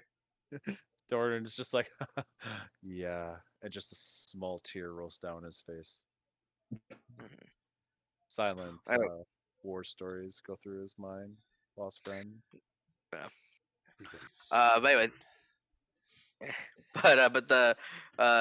first one's like, yeah, but so I can't really, I can't just give you permission. That kind of it's up to the family of the deceased. Right. And where can we Yes. find this family? They live around town. And, They are the Applebaum family. and Cool. upon finding the family and getting their permission, where could we find the mortician? Yeah, he lives kind of in the outskirts of town. It He lives kind of like by like the graveyard. He has his morgue. It's kind of a morgue mixed with a gravekeeper office. Interesting. Yeah, he wanted only dead trees to build his house. It was really weird. At He was least he's going. thematic. I Yeah, he was respect going. it. I believe he was going with a theme. So we got a bunch of trees that were dead, and then put them together, but it didn't work. So then we had to put in like not dead trees, like healthier trees to make like actual lumber.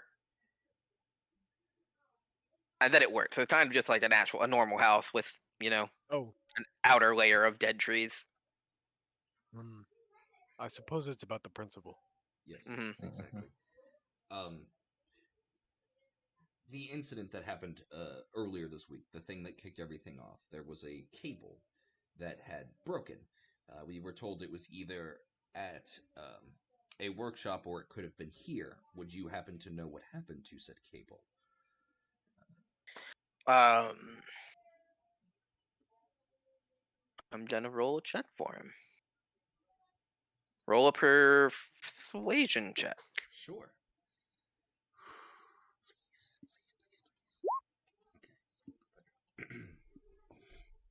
Oh yeah, he does. Yeah. Anytime a cable has some sort of issue, which as I said, we do a check every morning. We check all of our equipment and everything. And if there's ever anything that is because it's very dangerous being a lumberjack and cutting down trees. Things can happen. We try and prevent that. So, but again, the cable was working in the morning when we did the check. At least I assume so. I didn't do a check personally, but I would. I mean, everyone is trained to do the checks every morning. But it should have gone. Check. Thank Roll you. insight. This guy didn't do the check in the morning, but he didn't. But that doesn't mean other people didn't. He's telling the truth. All right. And it goes, but yes, everyone should have done it. But yeah, we do the checks, and if anything is wrong, which generates only in the morning, where we might find like a table has a loose thread, or there might be a chip in the saw, or the saws are dull, or something. And your helmets have a crack in them. We send those back to our lumberyard workshop, where our employees go and fix everything, or build new ones, or recycle them. So I believe the broken table was probably sent there. Cool. Just a few more questions before we let you get back to business. I do apologize. So, we've heard about the incident several years ago involving a small child dying before your cable technology. Have there been any other weird events in between that and these string of deaths? Anything weird, strange lights, or people complaining about nightmares, things of that sort?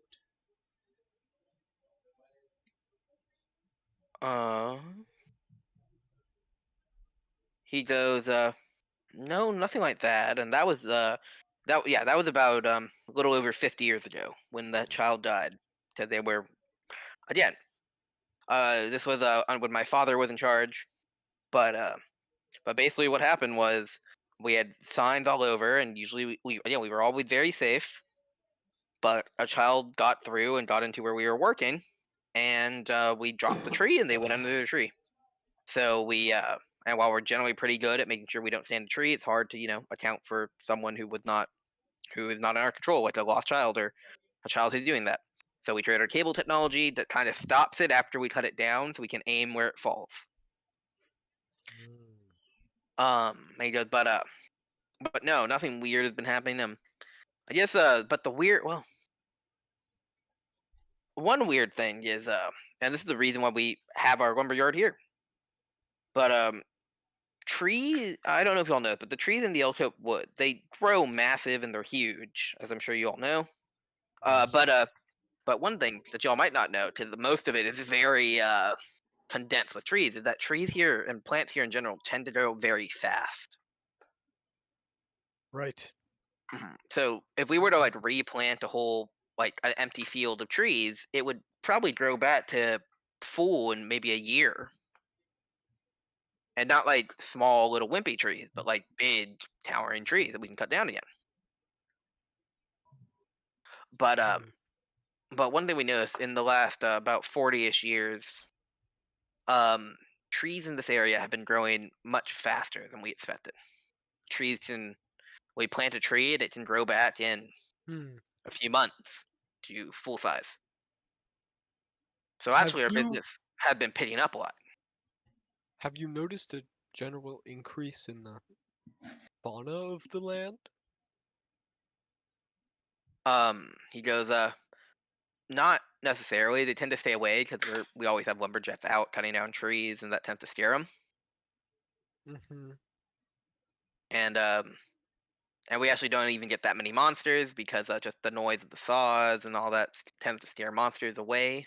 Have And we do have an adventurers guild here, which up until relatively recently was pretty well populated. So monsters would come. If any monster did come, they would go and stop them.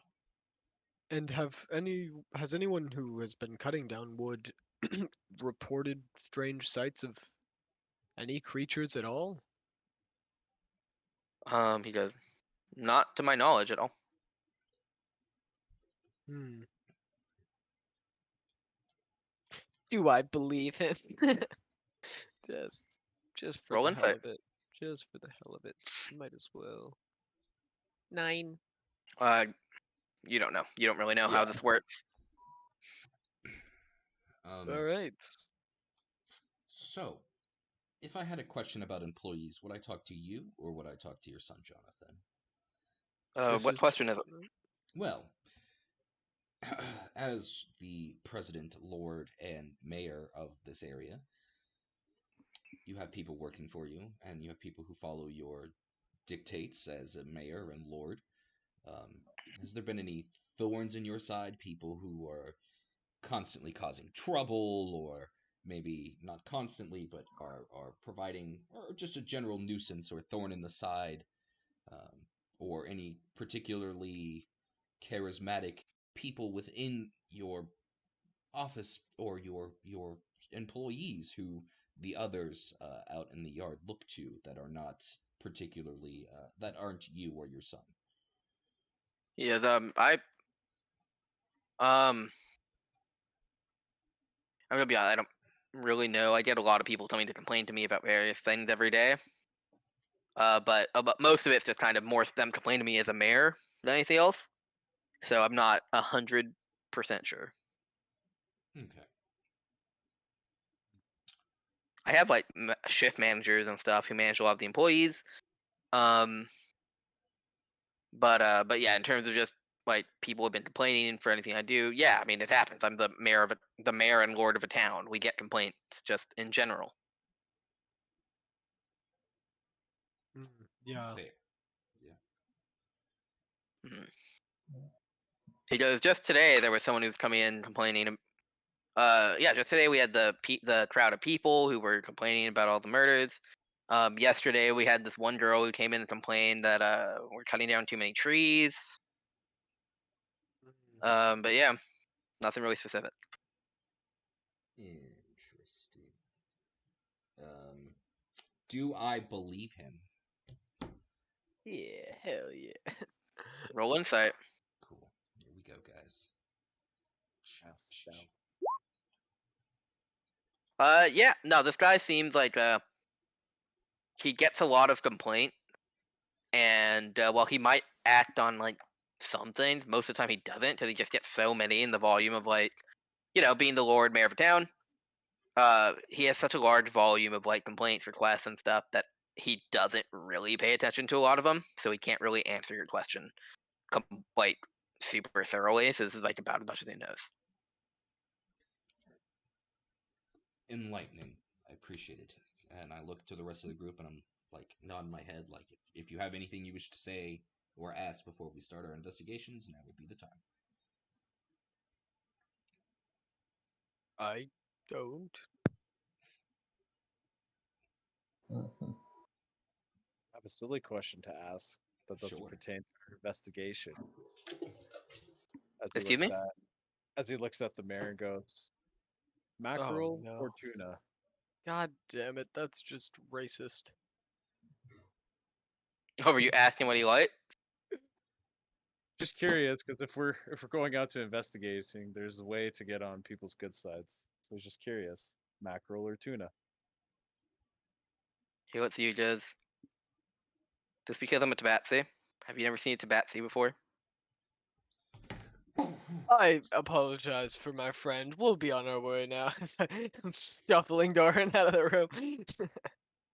He goes, all right, your friend's cut's gonna be smaller, just so you know. Don't give him a smaller cut. Give the rest of us a bigger cut. No, y'all just made less money because of that. Doran, come on. We'll leave you to your business, and I'll shut the doors as we make our way out. Be like, All right. I make one bad joke. And it's only because it cost you guys gold. Are you now grumpy? I'm like, God damn you guys, you're such a tough crowd. Students with jiggles to pocket. Ah! I'm like, wow, now I get a reaction. Fuck. Shh. It's okay. Gotta make appearances, Doran. We have to make appearances. We have to appear as though we only care about coin, because we want him to think that we're easily to buy off, in case we find something. In all Right. honesty, Jordan has never seen a talking tabaxi anything. So, as far as he was concerned, he was just like, Yeah, we huh. did. There was a tabaxi in the first There was a tabaxi adventurer in the first in Vine Creek. Yes, Doran didn't see it though. Madness saw it. I did. Oh, never mind. Taro. I can't go off of what other people have seen, right? And in war, Dorn probably didn't pick up on that there were cat people fighting in the border wars. Mm-hmm. And if he did, he probably wasn't paying attention to that necessarily. True, true. That's So, why I was like, I have to play it off like this is the first time he's ever seen a cat, and unfortunately, he's a half drunk, half cut dwarf. So what do you expect him to say? I'm so sorry. did Jonathan remain in the room with his father, or did he come out with us? So Jonathan stayed in the house. Okay. Could we ask him? Could we rewind and just ask him something as before we leave, but after Sure. we talk to his father? What do you want to ask him? I want to repeat the same question I asked his father, but him, since he seems to be more interpersonal with his workers, and just be like, so your father didn't know, but as someone who works with your employees, is there anybody who's a problem? Anybody who, just gives off a weird vibe? Anybody who's extremely charismatic, or something of those lines, gathers people to them, or it could be just gives off a weird vibe that works for you, or is constantly getting into trouble? He goes, I don't know if anyone's getting constantly into trouble, but there's a, I guess in the context, maybe, but there's one of the gnomes who works in the workshop seems to be always a little just kind of like snarky with us, and I don't know, they seem a bit unhappy, but that's about all I can think of. Fair. And that is appreciative, and that is just something that we will use to help investigate. And so I appreciate that. Gentlemen, we march. Right. As everyone walks outside, you hear Doran say again, "But it was an honest question." Are you sure you're not still drunk? No, Doran, roll an animal handling check. Oh God. Oh, me potato salad.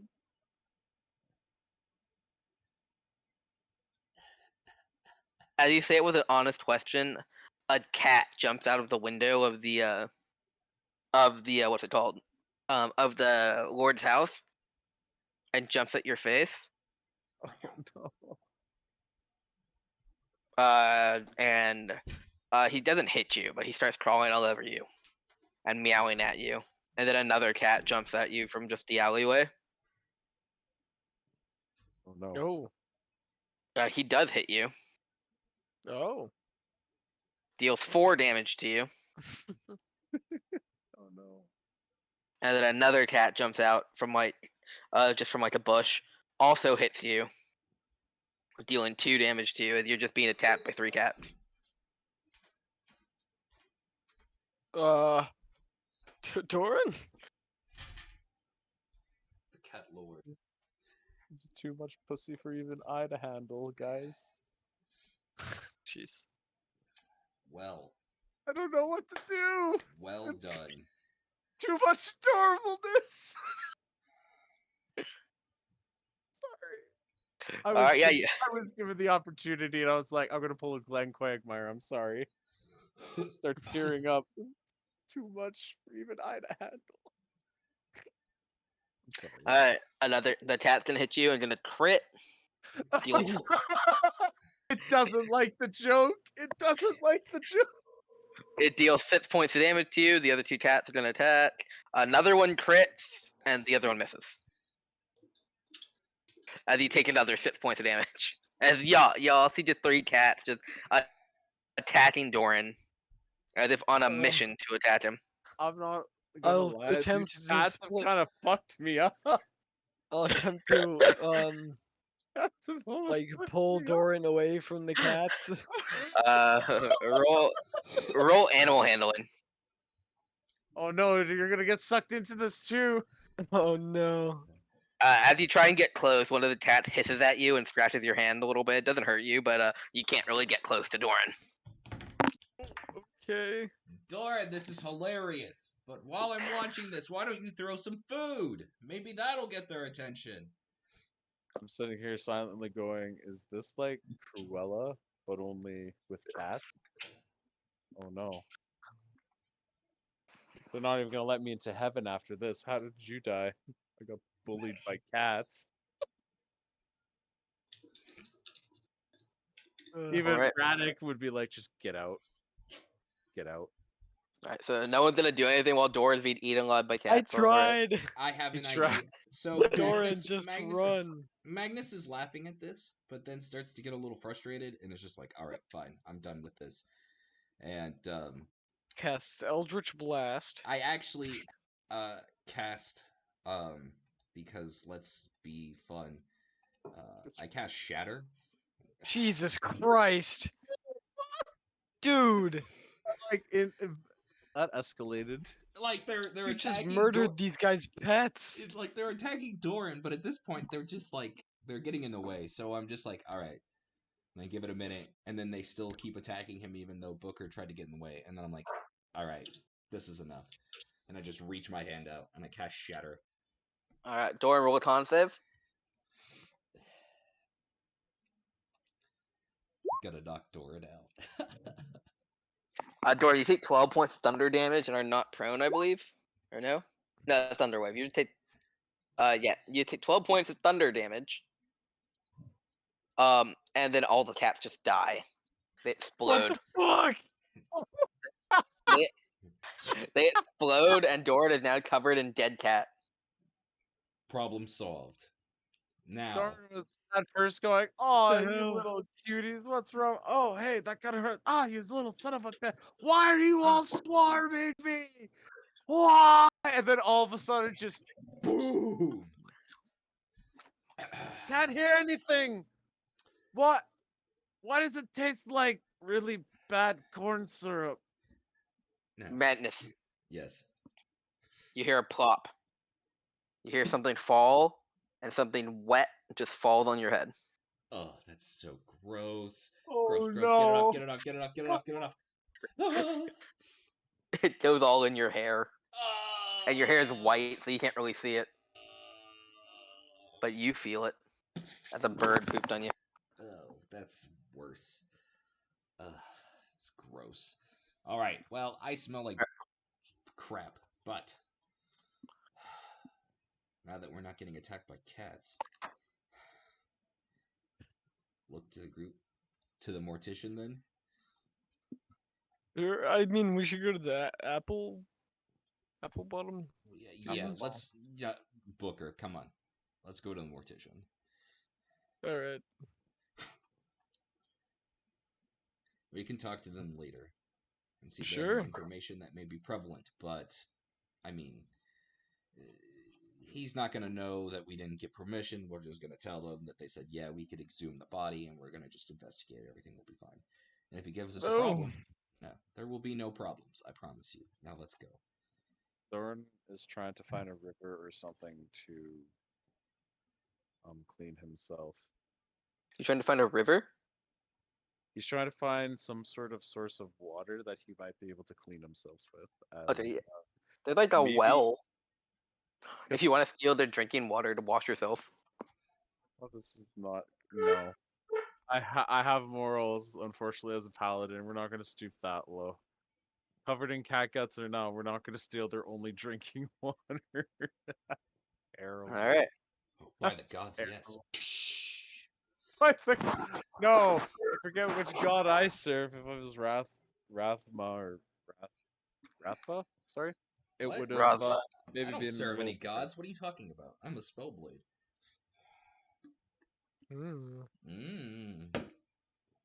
Sure.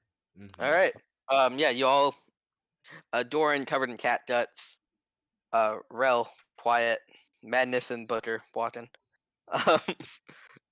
Y'all go to the mortician. Oh, sweet. yeah.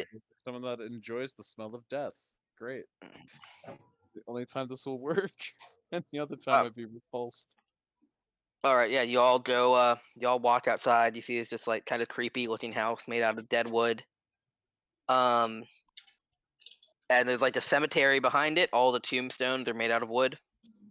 The gate around the cemetery is made out of wood.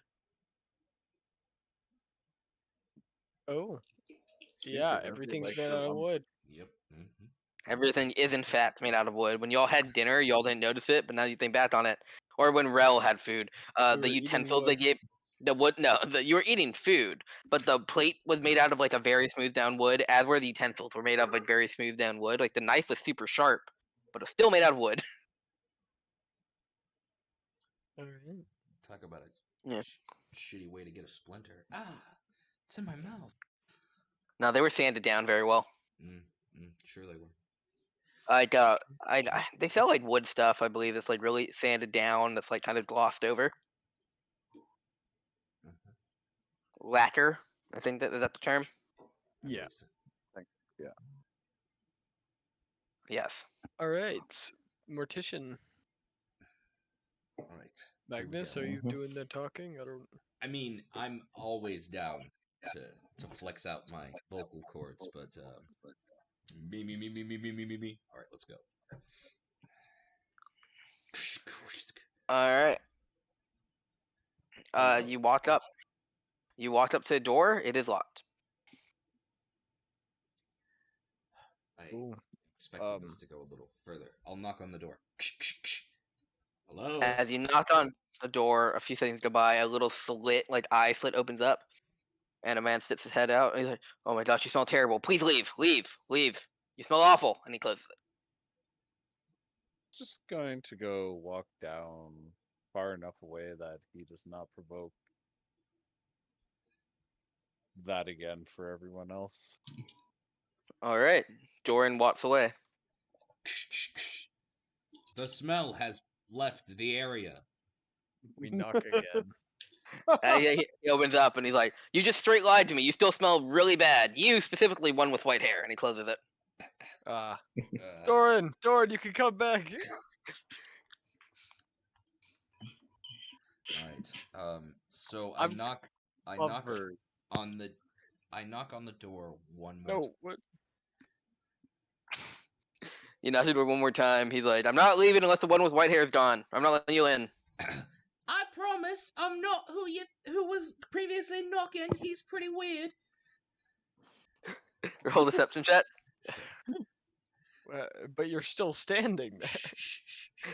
I got a plan, guys. You just got to give me a second. He goes, "All right, y'all apparently brought a little girl, but I still smell it." Well, that's just because he has a terrible scent. Just look at me, and I promise you that everything is gonna be fine. All right, well, I'm still not allow anyone that smells bad or anyone that's covered in what appears to be dead cat. Well, I suggest that you open the door for us. Why am I still talking like this? I suggest that you open the door for us and have a conversation with us as I cast suggestion. I can't. Okay, roll. He waits. You have to roll wisdom save. Yes. He natural 20'd it. What the fuck? Right. I was like, no, can't. Absolutely can't. You smell terrible. You are absolutely not allowed in. Why Fine. don't you guys wash up, and I guess Relly and I will speak to this guy. That's fair. Booker, be safe. Rel, be I'll safe. try. All right. Gather as much intel as you can. Doran, let's go clean up, I guess. Ooh, hey, look, a well.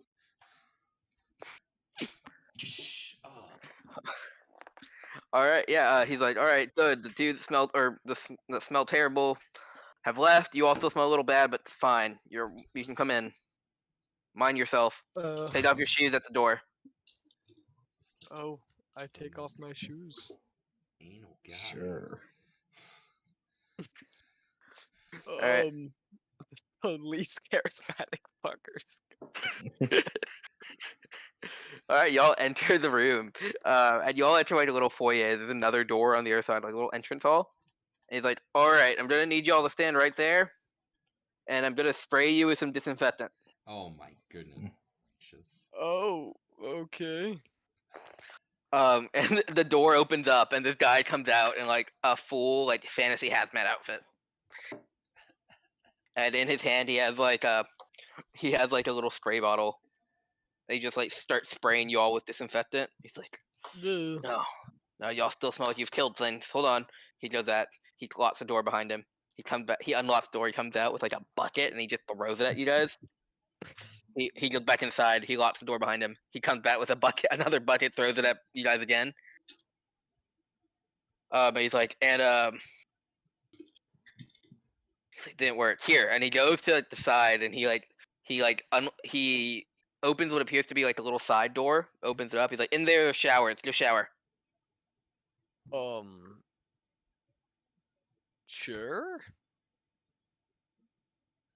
I suppose Booker will shower. Does Rel go and shower? Sure. Whatever. Alright, yeah. Yeah, you all shower. Okay. The water smells a little weird, like it's full of like chemicals and stuff. Oh, ow, my eye. What the? You all see a little slit open in the door. And he's like, yes, those chemicals. The water here, there's from my well also. Yeah, you don't drink it. It's purely for disinfectant. So I hope your friends didn't try and use it, because if it comes straight from the well, it burns a lot more. Oh, my Well, eyes! I don't think they were gonna use it. Cut over to Madness. He said, "Oh, look, a well." Yeah, I know. Oh, It's my like, eyes! ah. Oh! they're smart. They wouldn't just hands-on drink directly from a well, probably. Yeah. Yes, and who would just go to a random well they don't know and try and Yeah. get water from it? Yeah. Anyways,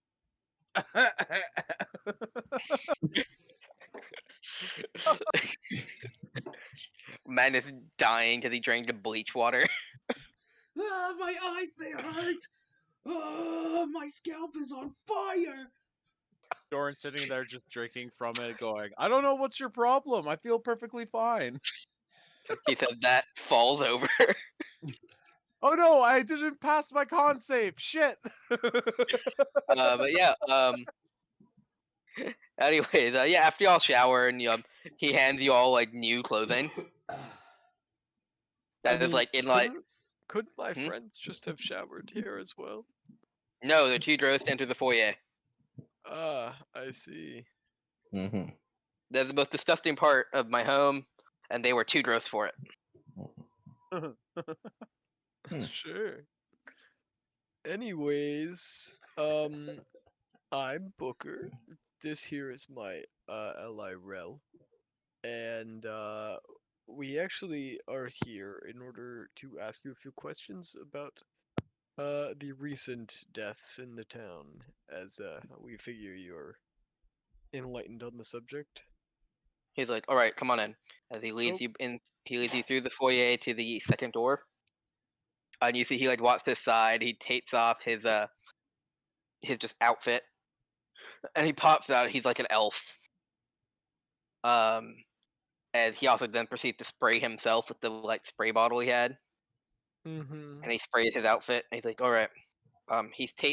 He stands regardless, however close you all want to him. He takes like a step back. Like he's always like 4 feet away from you. Okay. Mhm. He goes, "Yes. What would you like to know? I'm the mortician here. I take the dead bodies, I clean them, and then I clean them again, and then I do all the mortician stuff to them. I cut them open, do autopsies, use formaldehyde." Right. Have we have heard that the most recent death has not quite been undergone the ritual that this town holds after one passes away. And my friends were wondering if we could examine this body. He goes, "Yes. Do you have a release form from the family letting you go in?" You know, no. He's like, "All right, well, you're gonna need to sign a release form." He goes and gets a piece of paper from a drawer that only has one piece of paper in it. He has a lot of drawers, and each one seems, and from what he confirmed, each one has its own individual piece of paper because you want paper touching each other. He gets like a pair of like tweezers in one hand that pulls out like a little contraption that seems to sanitize things. Grabs the Hmm. piece of paper with the tweezers, picks it up, puts it into like a plastic envelope, seals it, and hands it to you guys. Oh, thank you very much. I suppose we will be back. Yes, you have to have this signed by the family, and then I'll let you go see. Is there anything else you need? No, I think that would be it. We'll be back soon. Okay. And we leave the premises. Let's As you leave, you go. hear the sound of spray bottles and buckets being thrown everywhere as it seems like he's cleaning where you all were. All right. I find Doran and Magnus, and I'm like, "Hey, you guys didn't use that water, did you?" Oh, I can't see, but I can hear you. Oh, you did. All right. Well, Mhm. I mean, you're clean now. Maybe I go wash off back at the inn. Rel and I are gonna go talk to the apple bottoms. Jeans, Mhm. boots with the fur, and and the the whole club is fur. looking at her. Look at her. Well, if All you're right. sure that you can handle it. Wait, why do we have to talk to the apple bottoms? Couldn't we just work our magic and No, we need a form. all these forms? Fine. I mean, we'll be okay, right, Doran? We can go talk to people. My eyes only No, you burn a guys lot. can go wash up. I tried. Last well I tried spurned me. No, go back to the inn. But why? Because we need you guys so you guys can go to the mortician's house and we can just do this. Fine. All right, come Thank on, you. Doran. I guess. And we go to the apple bottoms while they wash up. All right. Booker and Rel, you all go to the Apple Bombs. It's a small little house. Um, but yeah, I'm assuming y'all knock. Yep. All right, as you knock, a few seconds later, a few seconds later, someone comes to the door, opens in. It's an elderly, like a human woman, and she's wearing all black. She's like, "Oh, um, sorry, we're not taking visitors right now." Oh, right. I apologize for the intrusion, but you see, my ally here were asked by the mayor to look in to some of the recent events in the town. Um, and and we don't wish to stay long or intrude in any way. Um, we just were wondering if you could sign this waiver so that we could inspect some of the evidence that has arisen. Roll a persuasion check.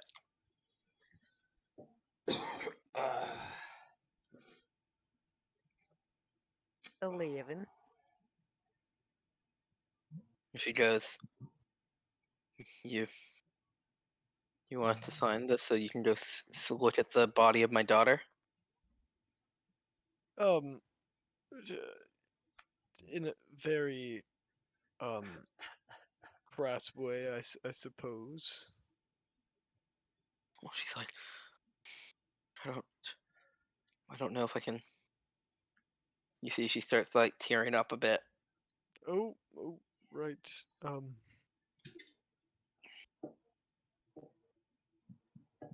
Booker doesn't know what to do. Good job, Booker. You made her cry. I apologize. I promise we're not trying to intrude in any way. We're only trying to help.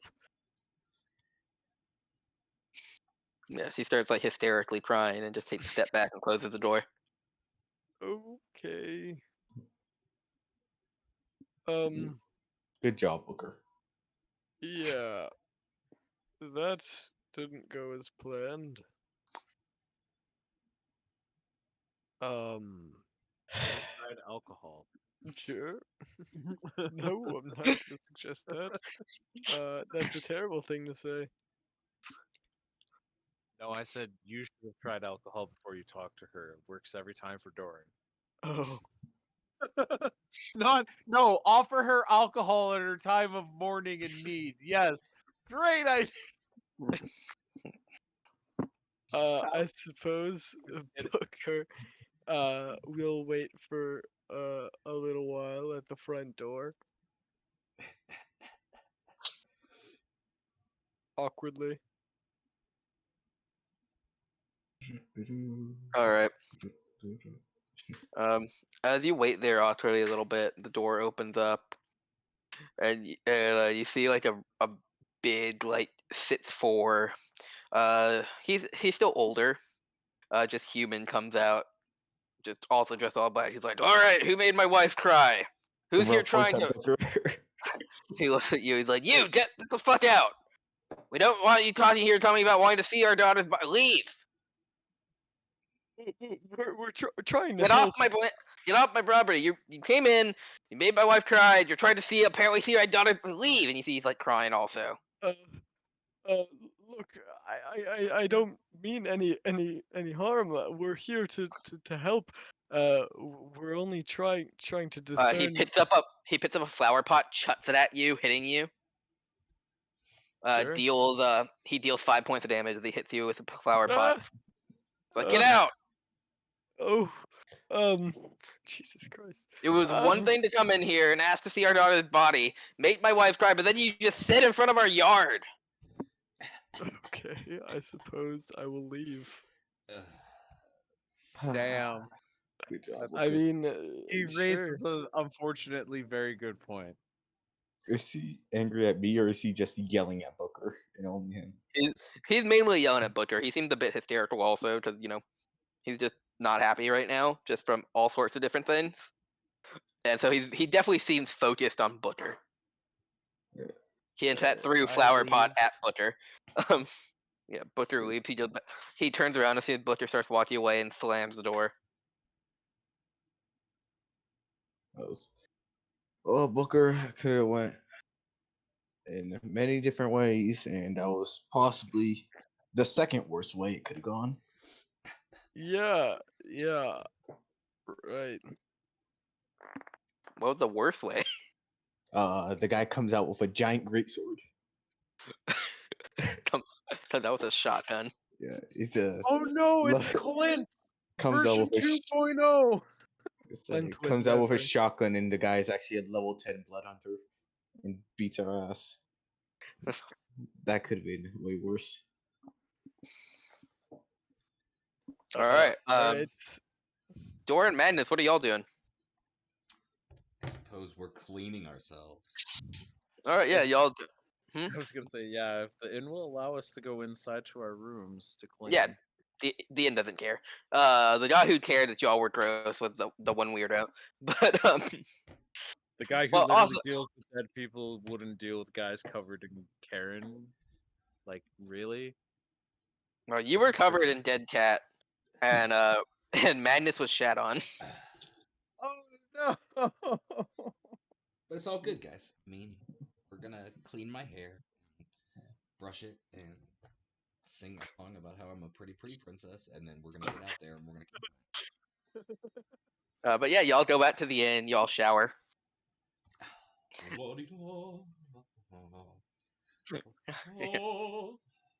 You, as Doran finishes cleaning up and waits for Magnus as they reconvene, he asks Magnus, "Do you think we should wait for the other two to come back, or should we keep ourselves busy here with something else?"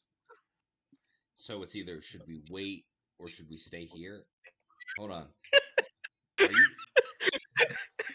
Should we wait or should we wait and do something? are you coming on to me? I meant to say, or should we go out and do something else on the way? Like they were going over to check the house. We weren't Right. told that. Yeah, Were we I'm told? sorry. It's just the way that you phrased it. It was like wait or wait and do something, and I wasn't. I didn't think. I wasn't. It didn't cross my mind, Doran. Gosh. Anyway, before you I can even understood. answer, The common good, boys. It's okay. I don't know. I 100% heard that the same way you heard that, Madness. I just think I common good, boys. I just think I common so good. Definitely not what you said. So, do you want to wait or do you want to do something else? That's what The it's- way it said. The way it sounded like you were coming on to it. Like, I know you weren't because that's not your character, but it's just really funny. Ugh. Ugh. Jeez Louise. I don't Anyway, know. What would you Goddamn suggest session we going, do? why? Uh, Do you have any suggestions of things that we should do while we wait for their return? uh, Can we go look for them? Offhand, is there an area that is like a constant logging area that the company is using?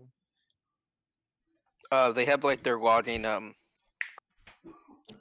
building where they just keep all the wood and stuff, and where they process the wood. I mean, yeah, we could go to the gnomish craftspeople.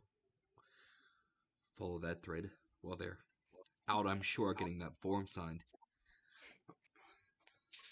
As you say that, Booker and Rel come back. Well, we tried. So Booker want the good has news or the dirt bad on his news? head.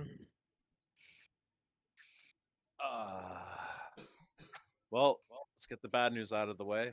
Can't be the worst thing that'll happen today. Bad news, there is no good news. Booker made a woman cry and got a pot thrown at him. Yep, that's Also, we fair. did it. Also, we're not allowed to see the body. Doran goes, "Oh, I was afraid you're gonna get misinterpreted about coming on to your best friend. I mean, you know." Whoa. I'm your best friend.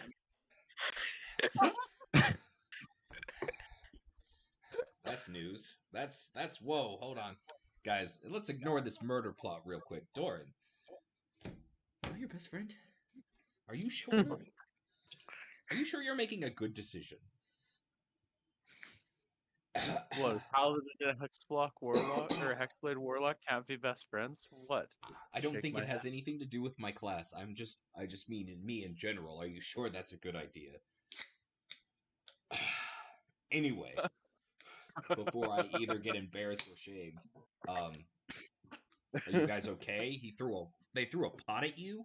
Do we need to go kick some ass? Do you need healing? Yeah, that too. I mean, sure. I mean, wait. I have. I have. Wait. Hang on. From all the cat injuries I Let me sustained. count. 1, 2, 3, 4, 5, 6. Booker has eaten 4 good berries on his way back and no longer needs healing. You feel very full, Booker. Yeah. Doran You feel like still- bloated, like end of Thanksgiving bloated. Oh man.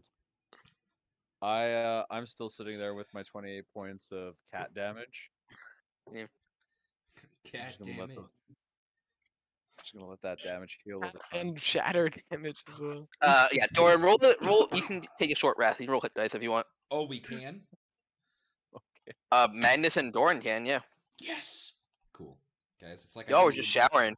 It's like I didn't cast any spells while we were gone. Mhm. So, as my friend Doran passively regenerates from the past hour, we were talking about potentially going to this gnome's workshop at the edge of town while you guys were clearly not succeeding on the task that you took upon yourselves. But that's okay. Things happen. I understand. Right. So I guess the question is, do you want to Sure. us? I mean, I will go. I clearly can't do anything on my own. Whoa, hold on. If what I said was interpreted like that, I apologize. I had some kind of caustic material in my eyes. So No, Booker is just saying this because he clearly cannot do anything on his own. Booker. Magnus will put his hand on his shoulder and be like, "We may be trying to solve a murder here, but most importantly, don't be down on yourself, all right? People make mistakes. Right. Accidents Of happen. course. Yeah. Right, Yeah. exactly. You didn't completely dissolve a bunch of cats today. All right? So, at least you have a positive in your day today, right? I mean, So let's turn that frown upside down. Just like we did those cats insides to outsides. What? Let's Yeah? just go. How about that? How are you doing, Rel? Been awfully quiet back there. He's traumatized. What do you expect? Are you starting to regret working with us? Because I completely understand. Ro's just taking notes, and he's just like nodding his head, taking notes. He's right now Right. pulling in his Zuku Midoriya. Just He's I only going see. to travel with us until we get to the capital, and then he's going to split. I bet you. Who wants to take that bet? I bet 10 gold that he's just going to dump us when we get to the capital. 10 gold? 10 gold? Anybody? Okay. Rel leaves. Rel leaves. Tori sends back with new character. Yeah, Rel didn't like you guys. He has a new guy. Same class and race, but Different character? Yeah. yeah. His name is Lel. Mm. All right. And his wings are blue, not red. Yeah, Spicy. it's giant difference. Mm-hmm. That's right. Like it's hard to tell the difference between the two. Like I'm already like losing track. All right. Yeah. So what are y'all doing? Going to the gnome place. To the workshop. Let's go. Wow. All right. Y'all head out to the workshop. So y'all head to the lumber yard.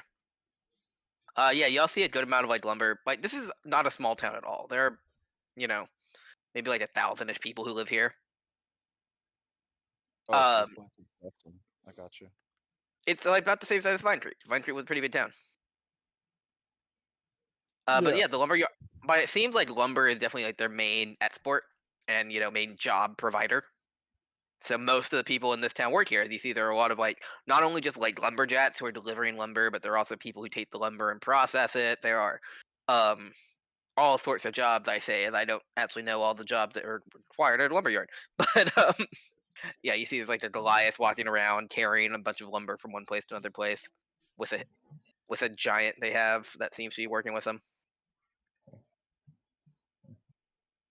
But yeah, all sorts of stuff. All right. Man, they're busy. I would hate to have to do this level of manual labor. Magnus says, having died from adventuring. Literally. Yeah. All right. Is the gnome workshop, is it like open or connect? closed? Right, yeah. Kind of set up. You don't know. May we investigate how their workshop layout is? Sure, roll investigation. Yeah, Doran, roll Yeah, investigation. Doran. Yeah, you asked, Doran, you roll it. Let's go, Doran. Come on. Come on, There Doran. you go. How about a nat 20? Only it's 19. There you go. You ask and you shall receive. All right, yeah, Doran, you look around. You get a. This is very similar to like rock quarries and stuff from Bronzara, mines and things like that. It's like the same layout basically, just they're doing wood instead of rocks. And you like lead them exactly to where the like little workshop is. And you open it up, and inside there are a couple gnomes. They're just like, ah, hi, hello. Greeting, lads. Doran will wave as Hello. he leads the rest of his companions in. Mind if we ask you a few questions? About what? As Doran has everyone get inside and they close the workshop, he turns back over to the gnomes and goes, do you happen to recall the other day one of the lumberjacks' tree falling cords coming back due to disrepair? Oh yes, we know exactly what you're talking about. This hasn't happened like ever, but yeah. Do you want to see it? Are you here investigating what happened? Yes, the mayor first spot asked us to take a look into it. Mm. We're curious if All you right. see the code itself. All right, yeah, sure. He wanders over. Like he just kind of waddles us through the gnome to like another table. He gets like a box. He puts it down. He stands on the box. He climbs up onto the table. He walks over to and he pulls out this like what kind of looks like a big like band, kind of stretchy, and it has like a bunch of cords coming out of it. One of the cords that's coming out of it, I think it's kind of like an octopus, like a ring, and then like tentacles sticking out. But one of them is completely snapped Have you and had like frayed. as they bring it out, Magnus looks at it and goes, "Have you had a chance to work on this yet? This how it was brought in." He goes, "Oh no, we were probably gonna recycle it. Actually, it's really hard to fix the completely ripped off tentacles or bands. Okay. Well, if y'all want to look at it, you're more than welcome to." Okay. Thank you. Turning All Yeah, he right. hands. I mean, I suppose we should investigate this. Whatever you want to do. Does anyone want to help me Yes. give a good look? Yes. Can Doran help give expertise in trying to figure out how this or how the cord broke necessarily? Who are you trying to help? I'm gonna say Booker. All right, you can give him. You can use the help action. Butcher, what skill are you gonna use? First, I'm gonna guide myself, and then I will investigate. All right. Roll your guidance die. Guidance die equals 3. Nice. Nice. All right. Investigation at advantage. 18. Well, it looked like what happened was the cord got ripped, Mm-hmm. and Does it that look caused like a lot of pressure, Does it and look that like made it a fall. natural rip, or like there's a small cut. slice in the beginning, or With an 18 investigation check, you looked at it, and the rip doesn't look like it's a rip from being worn down. it doesn't look like it's a rip from being worn down? No, like it doesn't look like the wire like looks pristine. yeah, like it doesn't look like it just got like it just got worn Mhm. out and then ripped itself. looks like there was some sort of external force. What it was, you're not entirely sure. It could have been anything, but it was Right. definitely not just from wear and tear. We're talking sabotage, boys. Sabotage, or I don't know, maybe a rodent just started gnawing at it. I don't know. Yes, in the middle of the workday. I guess, yeah. They already said that, but animals don't really come around because of the noise, huh? And they're supposed to do an inspection every day. Every It's morning possible that they just skipped. I mean, people are lazy, but Yeah. it's far easier. Oof, Occam's razor, Yeah. this far simpler solution, is generally the correct one. There were cats. Although those monstrous cats that we heroically slew will not cause people any trouble. I will look over at heroically slew. the gnome and say, is there a way we can get our hands on maybe an unbroken one of these, just for comparison's sake? Yeah, sure. We have one that we just built. It was supposed to be a replacement. We can look at it. He hands you one that was exactly the same, except the one of the bands is like longer because it wasn't ripped. Right, right. Hmm. I'm thinking that can we purchase this off of you?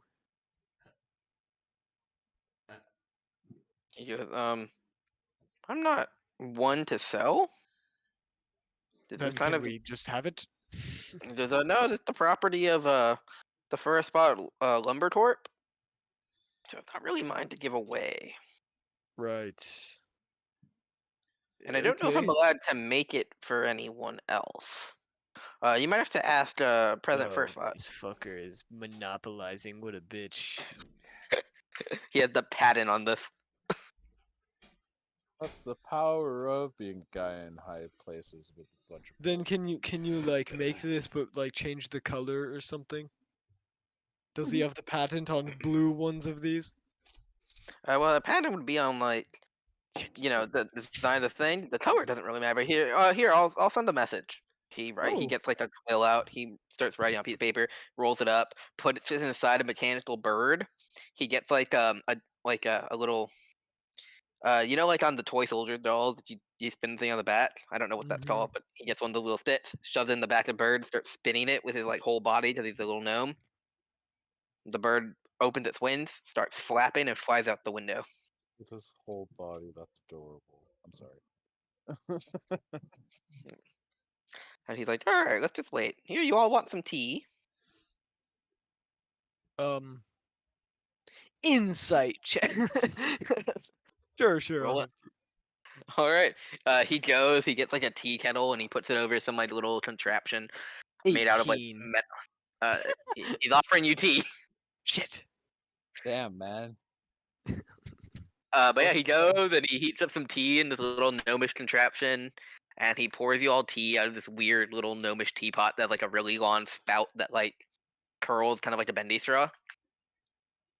I feel like Booker's investigation, or sorry, insight check is just before he goes to sip it. He's like eyeballing it, trying to sniff it and stuff. We're all just looking at him, going, "Guy, just drink the tea." Yeah. When he gets to you, Doran, and he hands you a tea, he's like, "Oh, hold on," and he goes to like a little cupboard, and there's like a little safe inside. He like turns the dial, he opens it, he pulls out a purple bottle, he pops the cork, and he pours a little bit in your tea, Doran. And then he gets a spoon and mixes it. He's like, "There, you seem like someone who likes a good drink, and it seems like you've been drinking gnomish vodka wrong." Dorn instantly recognizes the purple bottle and just has a smile on his face, going, tea time has never seemed so inviting." Yes, you're not supposed to just shoot it. You're supposed to mix it in other things. It dilutes the vodka, making it actually palatable and drinkable. Otherwise, it's impossible to drink. Everyone always thinks that we just drink it ourselves, our little gnome bodies, and then we just fall on top. That's not true. That's not how it happens. You mix it with other things. As he goes to like a fridge that he has in the corner, like a gnomish made fridge, opens it up and he pulls out like a very bright colored like juice box looking thing, and he pours a little bit inside this juice box, and he's like, "Yes, it tastes really good with fruit juice." Hell yeah. Doran has just discovered what chase is, and Doran learned it's how. like, what is chase? You're supposed to mix this stuff with it. Why would you ever do that? But when you do it, Doran, it still tastes strong, but not like throat burning strong like the last one. Does it And still give me you also aura after 3 drinks? no, you do not smell like alcohol when you drink it.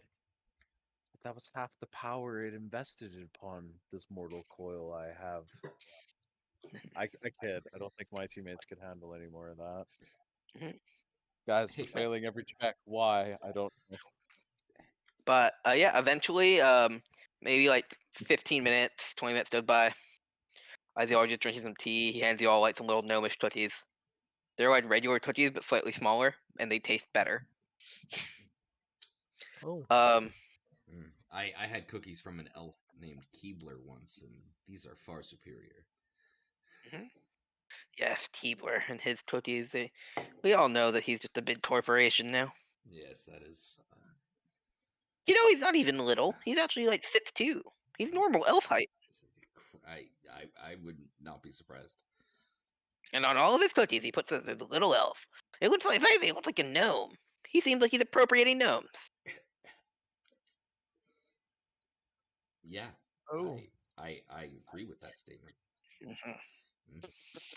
Yeah, you see the gnome starts like puffing at, like getting his face gets really red, and he gets really mad talking about keyboard elf.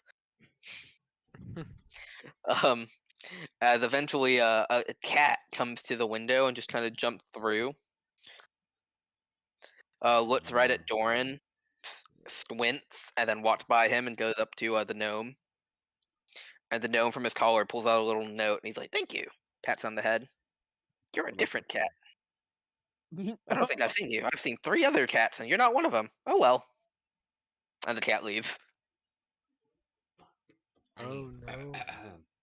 It knows, guys. It literally gave me the death stare. And he opens up. He's like, "Okay, yes, you all are allowed to have one, but you must buy it for 5 gold pieces." Sure. Okay, guys, I got 1,000 copper pieces. We got it right here. Booker, That's 10 gold. I I'm buy it. kidding. I'm If I- kidding, please. if I may Forgive me. ask, why do you want this? Just to see what sort of substances can cause physical stress to it. I was thinking of you said there are multiple like wires on each one. Yeah.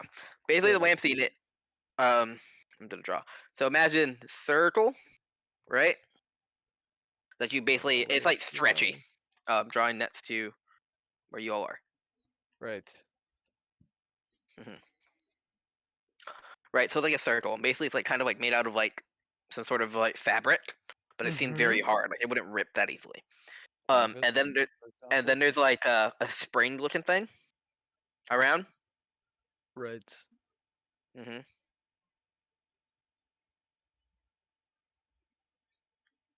There. And then attached to it is like a big old like coil that's also super stretchy. Like right now it's really slack, Yeah. but it looks really stretchy.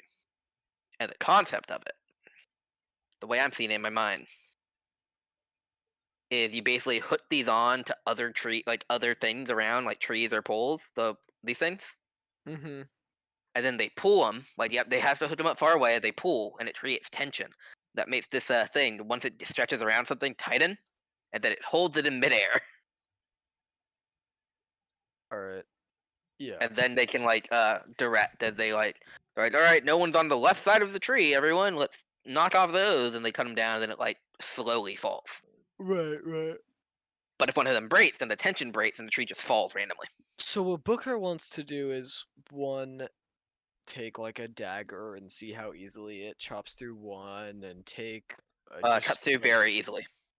It's very fabric. easily. It's like a rubbery substance. And like I'm saying, like with tension, and I want to see if it like looks like the snap of the other one. Like I'm trying to essentially, with many methods, I'll try and turn Reverse into a cat engineer. at one point and bite into another one and see how easily it chops. Yeah, Definitely. I am Well, reverse engineering this thing. all right, yeah. You know, it's not magical in any way. It seems to be more a thing of technology than magic. Yeah.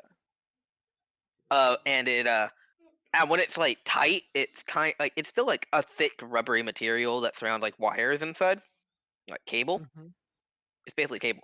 So it's like you can cut through it with like a dagger. You know. Yeah. You could probably burn through it a bit if you had like a hot enough flame. Well, A rat what could. I'm trying to do is basically make like damage them and Yeah. compare it to the already damaged one and see which one looks like the damaged one. All right. Roll investigation. I will Do assist people you want with to that. help me with I will this? assist you with that because that is something I was going to ask before we had time. So 22. Doran is Yeah. playing CSI Elysium music because CSI Miami was already taken, and I don't know who I'd give the shades to in this case. Quick, we need a cheesy one-liner to segue. With a 22, you realize that there's nothing that the four of you can do that would replicate the tear. But the tear is like a very specific tear. Like you all tried all the like common Mm, simple things, you know, the things that yeah. most likely would happen, and none of them made a rip even close to this one. Huh. That got us nowhere. Well, what you learned is that it is something that like Is not simple. it it is unnatural, and it wasn't like a animal like ripped through it necessarily, Yeah. or like or someone cut it as far as you can tell. But it also doesn't look like wear and tear. Can I, just for the hell of it, ritual cast detect magic and see if anything comes up? I Sure. assume, like, on the broken one, maybe, or like I'll walk around the town a little bit and see if there's any like forestal guardian magic that is around in any way, maybe. So the forest itself is just magical because it's a magic Well, forest. yes. But what you do see on the end of the one that is cut, you see a Oh flicker of shit. magic. What um school? It's not strong enough for you to tell what school it is, So but there it's there. was magic involved. Yes. Interesting. I will inform the group and do some pondering. Magic on the end or where it's teared? Like, well, it's teared. Like the tear is the end of it. You know, they don't have Oh, the part. yeah. They don't have the other Okay, half of it. okay. But yeah, like where it's torn, there's like a little flicker of magic that you're able to detect. Spicy. Okay. um, interesting. Turn turn to our gnomish companion. So tell me, my little friend, do you have anybody else who works in this workshop? Oh, we're still in. I assumed I had taken this away, and Oh, I don't know because I also said that I walked around the town and such. true. But I mean, you guys I, could still be I run back to the workshop. So, my little gnomey friend, do you have anybody who works with you? Yes, Um, my brother works with me. oh yes. Does he enjoy this type of work? Is he No, he hates it, oh, but he works because the money's good. I actually enjoy it. I like making little things and stuff. But my brother hates it. He feels like we're gnomes. We should go be building giant, colossal machines and doing all sorts of big things, making weapons and all that stuff. I said no. We need to just have a stable income, so we work here. okay? Does he have any quarrels with any other member of the town? Anybody that he likes to rough it up with or anything like that? Um, he doesn't get into a lot of fights because he's really small, Hmm, but he does. He does seem to hate everyone here. okay. And so You received a message from the mayor with a cat. From a cat. Yes, Is that a that's how he common? communicates. I send a bird, he sends a cat. Is it like a magic? Is it like a familiar? Does anybody in town that you know of know Uh, magic or like paltry Uh, tricks or things like that? I mean, there are a few little like very there are a few spellcasters here and there, but I don't believe it's magic. He goes, now this might sound a little racist, but I don't know. I think Great he can talk to preface. cats. I think he can talk to cats, and it might be because he's Tabaxi. That's the working theory. No one's really asked him about it though, because again, it seems kind of inappropriate. Right. Okay. Yeah. Right. It would be very inappropriate to just ask someone the question that you would ask a standard house cat. Yeah. Yeah. Yeah, no one ever does that, especially not Right. to the mayor's town.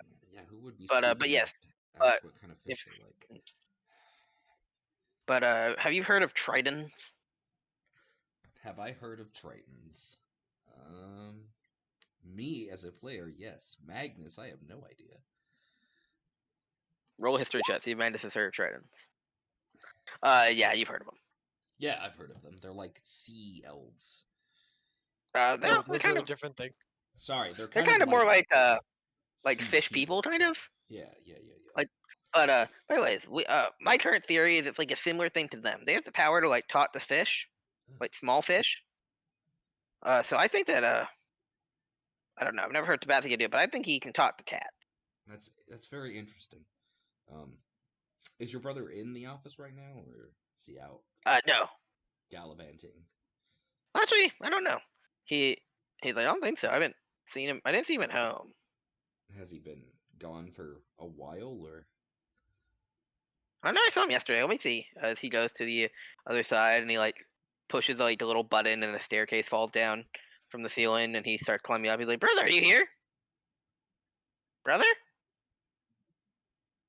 Ah! And he freaks out. I slam open the doors and I'm like, shit, what's our name? Slightly known acquaintances, assemble! I don't think is Booker there at that point. Yeah, you'd be there. Oh, then I assemble. All right. All right, Booker assembles. Rel and Doran don't. Doran's in the bathroom. Rel's wherever. I'll let this Rel assemble. I'll Uh, there's a Re- yell. Rel will get there like maybe like 5-6 minutes late because he didn't know that was our meetup call.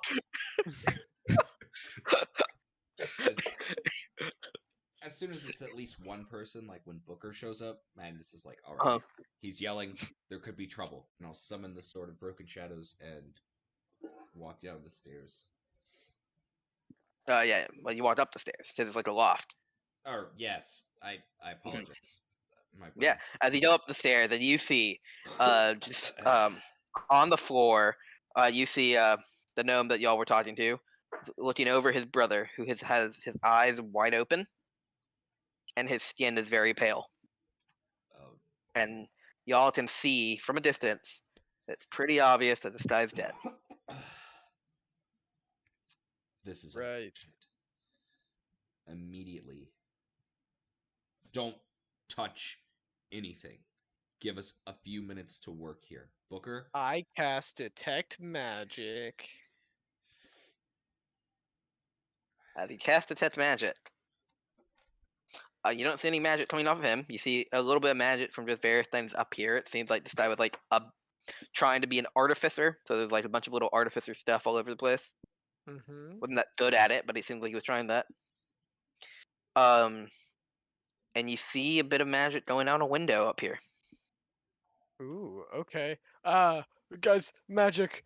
How long does he look like he's been dead? I mean, if the magic is staying, I assume. Roll medicine. I'm good at medicine. Said he hadn't seen him since yesterday, so.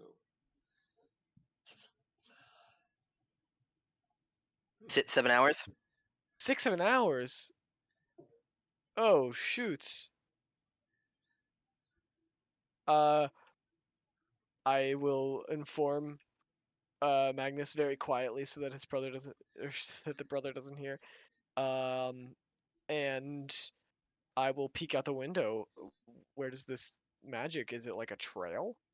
You look out the window and there's just like a tree right there, like a tree branch. The magic kind of goes to the tree and seems to go past the tree. Um, squirrel. Roll d20.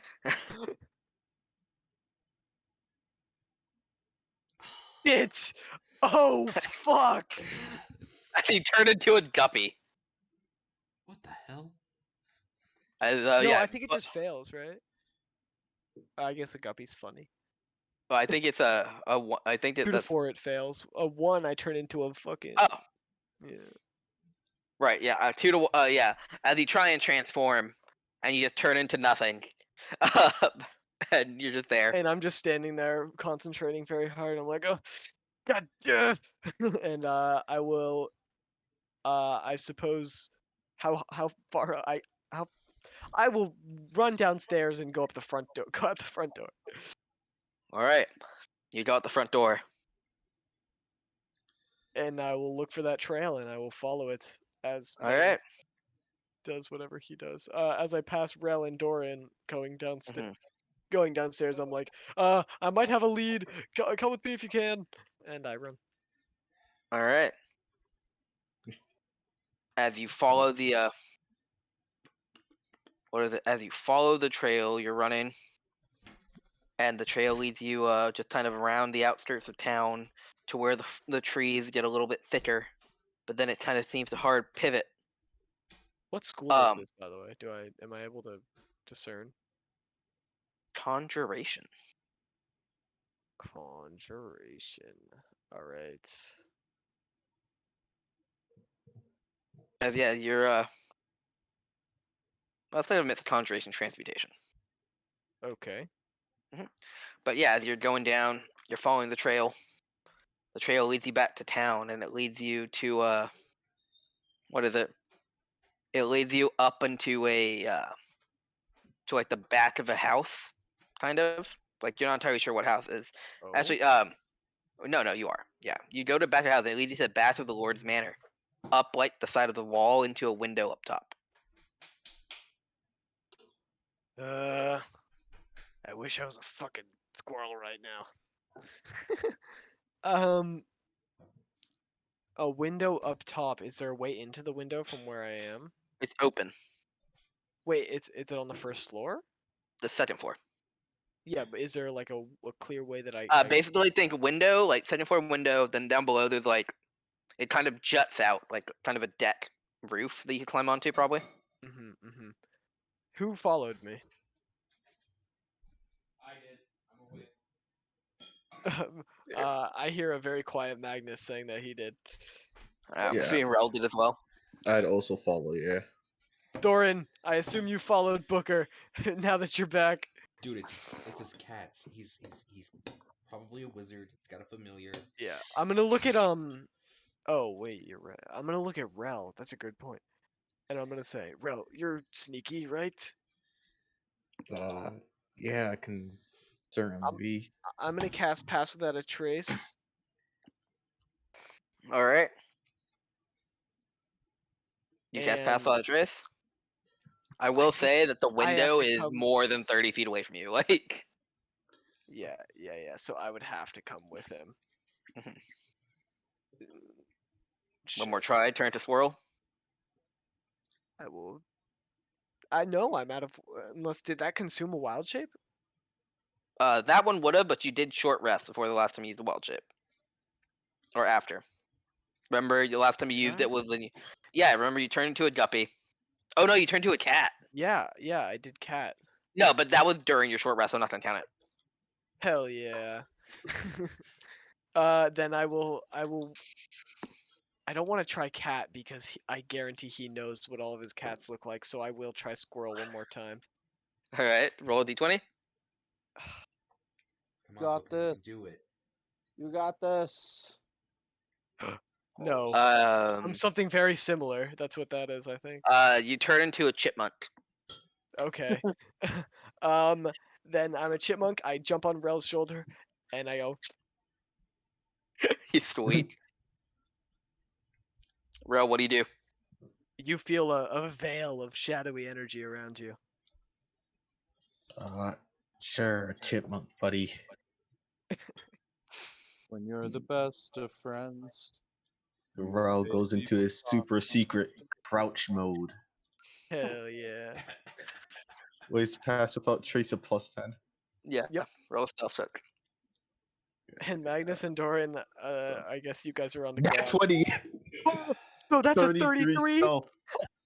Do I have to roll as because I'm on his shoulder? Or am I good? No. No, you're fine. Okay. Madness Doran, you all blink, Rel's gone. He does the whole peace sign and he literally fades from our eyes. Yeah. How the hell did he do that? He's good. I like this guy. All right. Feels better than I could any day.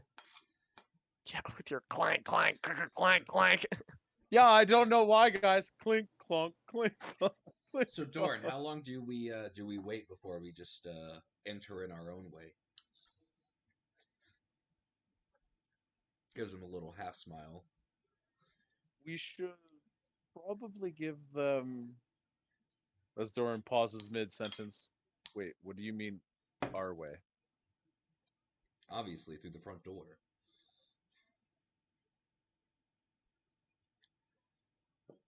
Probably loud, and probably with extreme prejudice.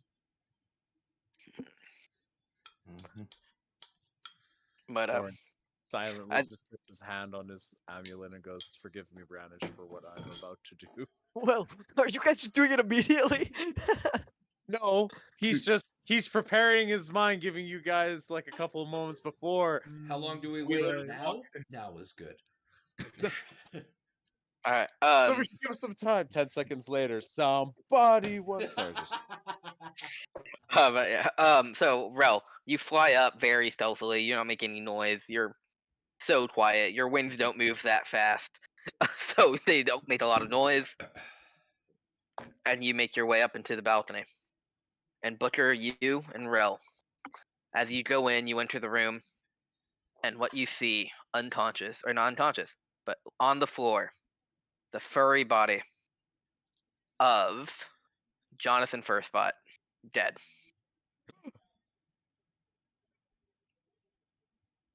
Wait, the trail. It ends. So it just tethers Gotta them be fucking together? kidding me. No, I Pretty mean, much. maybe. Like And the that- trail goes from one body to another. It went out into the forest, and then from the forest it went there. And then it ends. Like the it's conjuration, Mhm. so it probably just ended and poofed away. Maybe. As you all see the body of Jonathan Firstbot, you hear the door begin to open, and you hear someone go, "Jonathan, it's your father. I'm coming in." Oh, As he opens the door to see, as he opens the door and sees you all looking over, or a He chipmunk and sees Rel. us? Y'all stealth to get in, but all right, I'll let you all roll another stealth check. Yeah. Plus Dude, 10, Rel. 29. 29. Rel. Yeah. Rel, you hear the door begin to open as you jump into a shadow. I'm gonna need you to roll a stealth check now, Booker. Sure. Fuck's Let me this get a chipmunk chipmunk. Oh doing no, here? the chipmunk did it! You bastard! There's The no chipmunk chipmunk dude. stat block, but there is a squirrel stat block, They're the same. which is proficient in stealth. Let's fucking go. Yeah, I have a higher stealth than Rel. 26. All right, yeah, you hide as well. And he walks in, he freaks out. He's like, Jonathan! And he gets down. Who did this? What happened? As he begins to scream. You all were still in the room. He goes, he looks out the window, and he's screaming. He's like, "Help! Someone help!" Oh, there's our cue. And I that is where we're gonna end session. All right. Hell yeah. Man, Hell yeah. this is a murder. Yeah, this is complicated.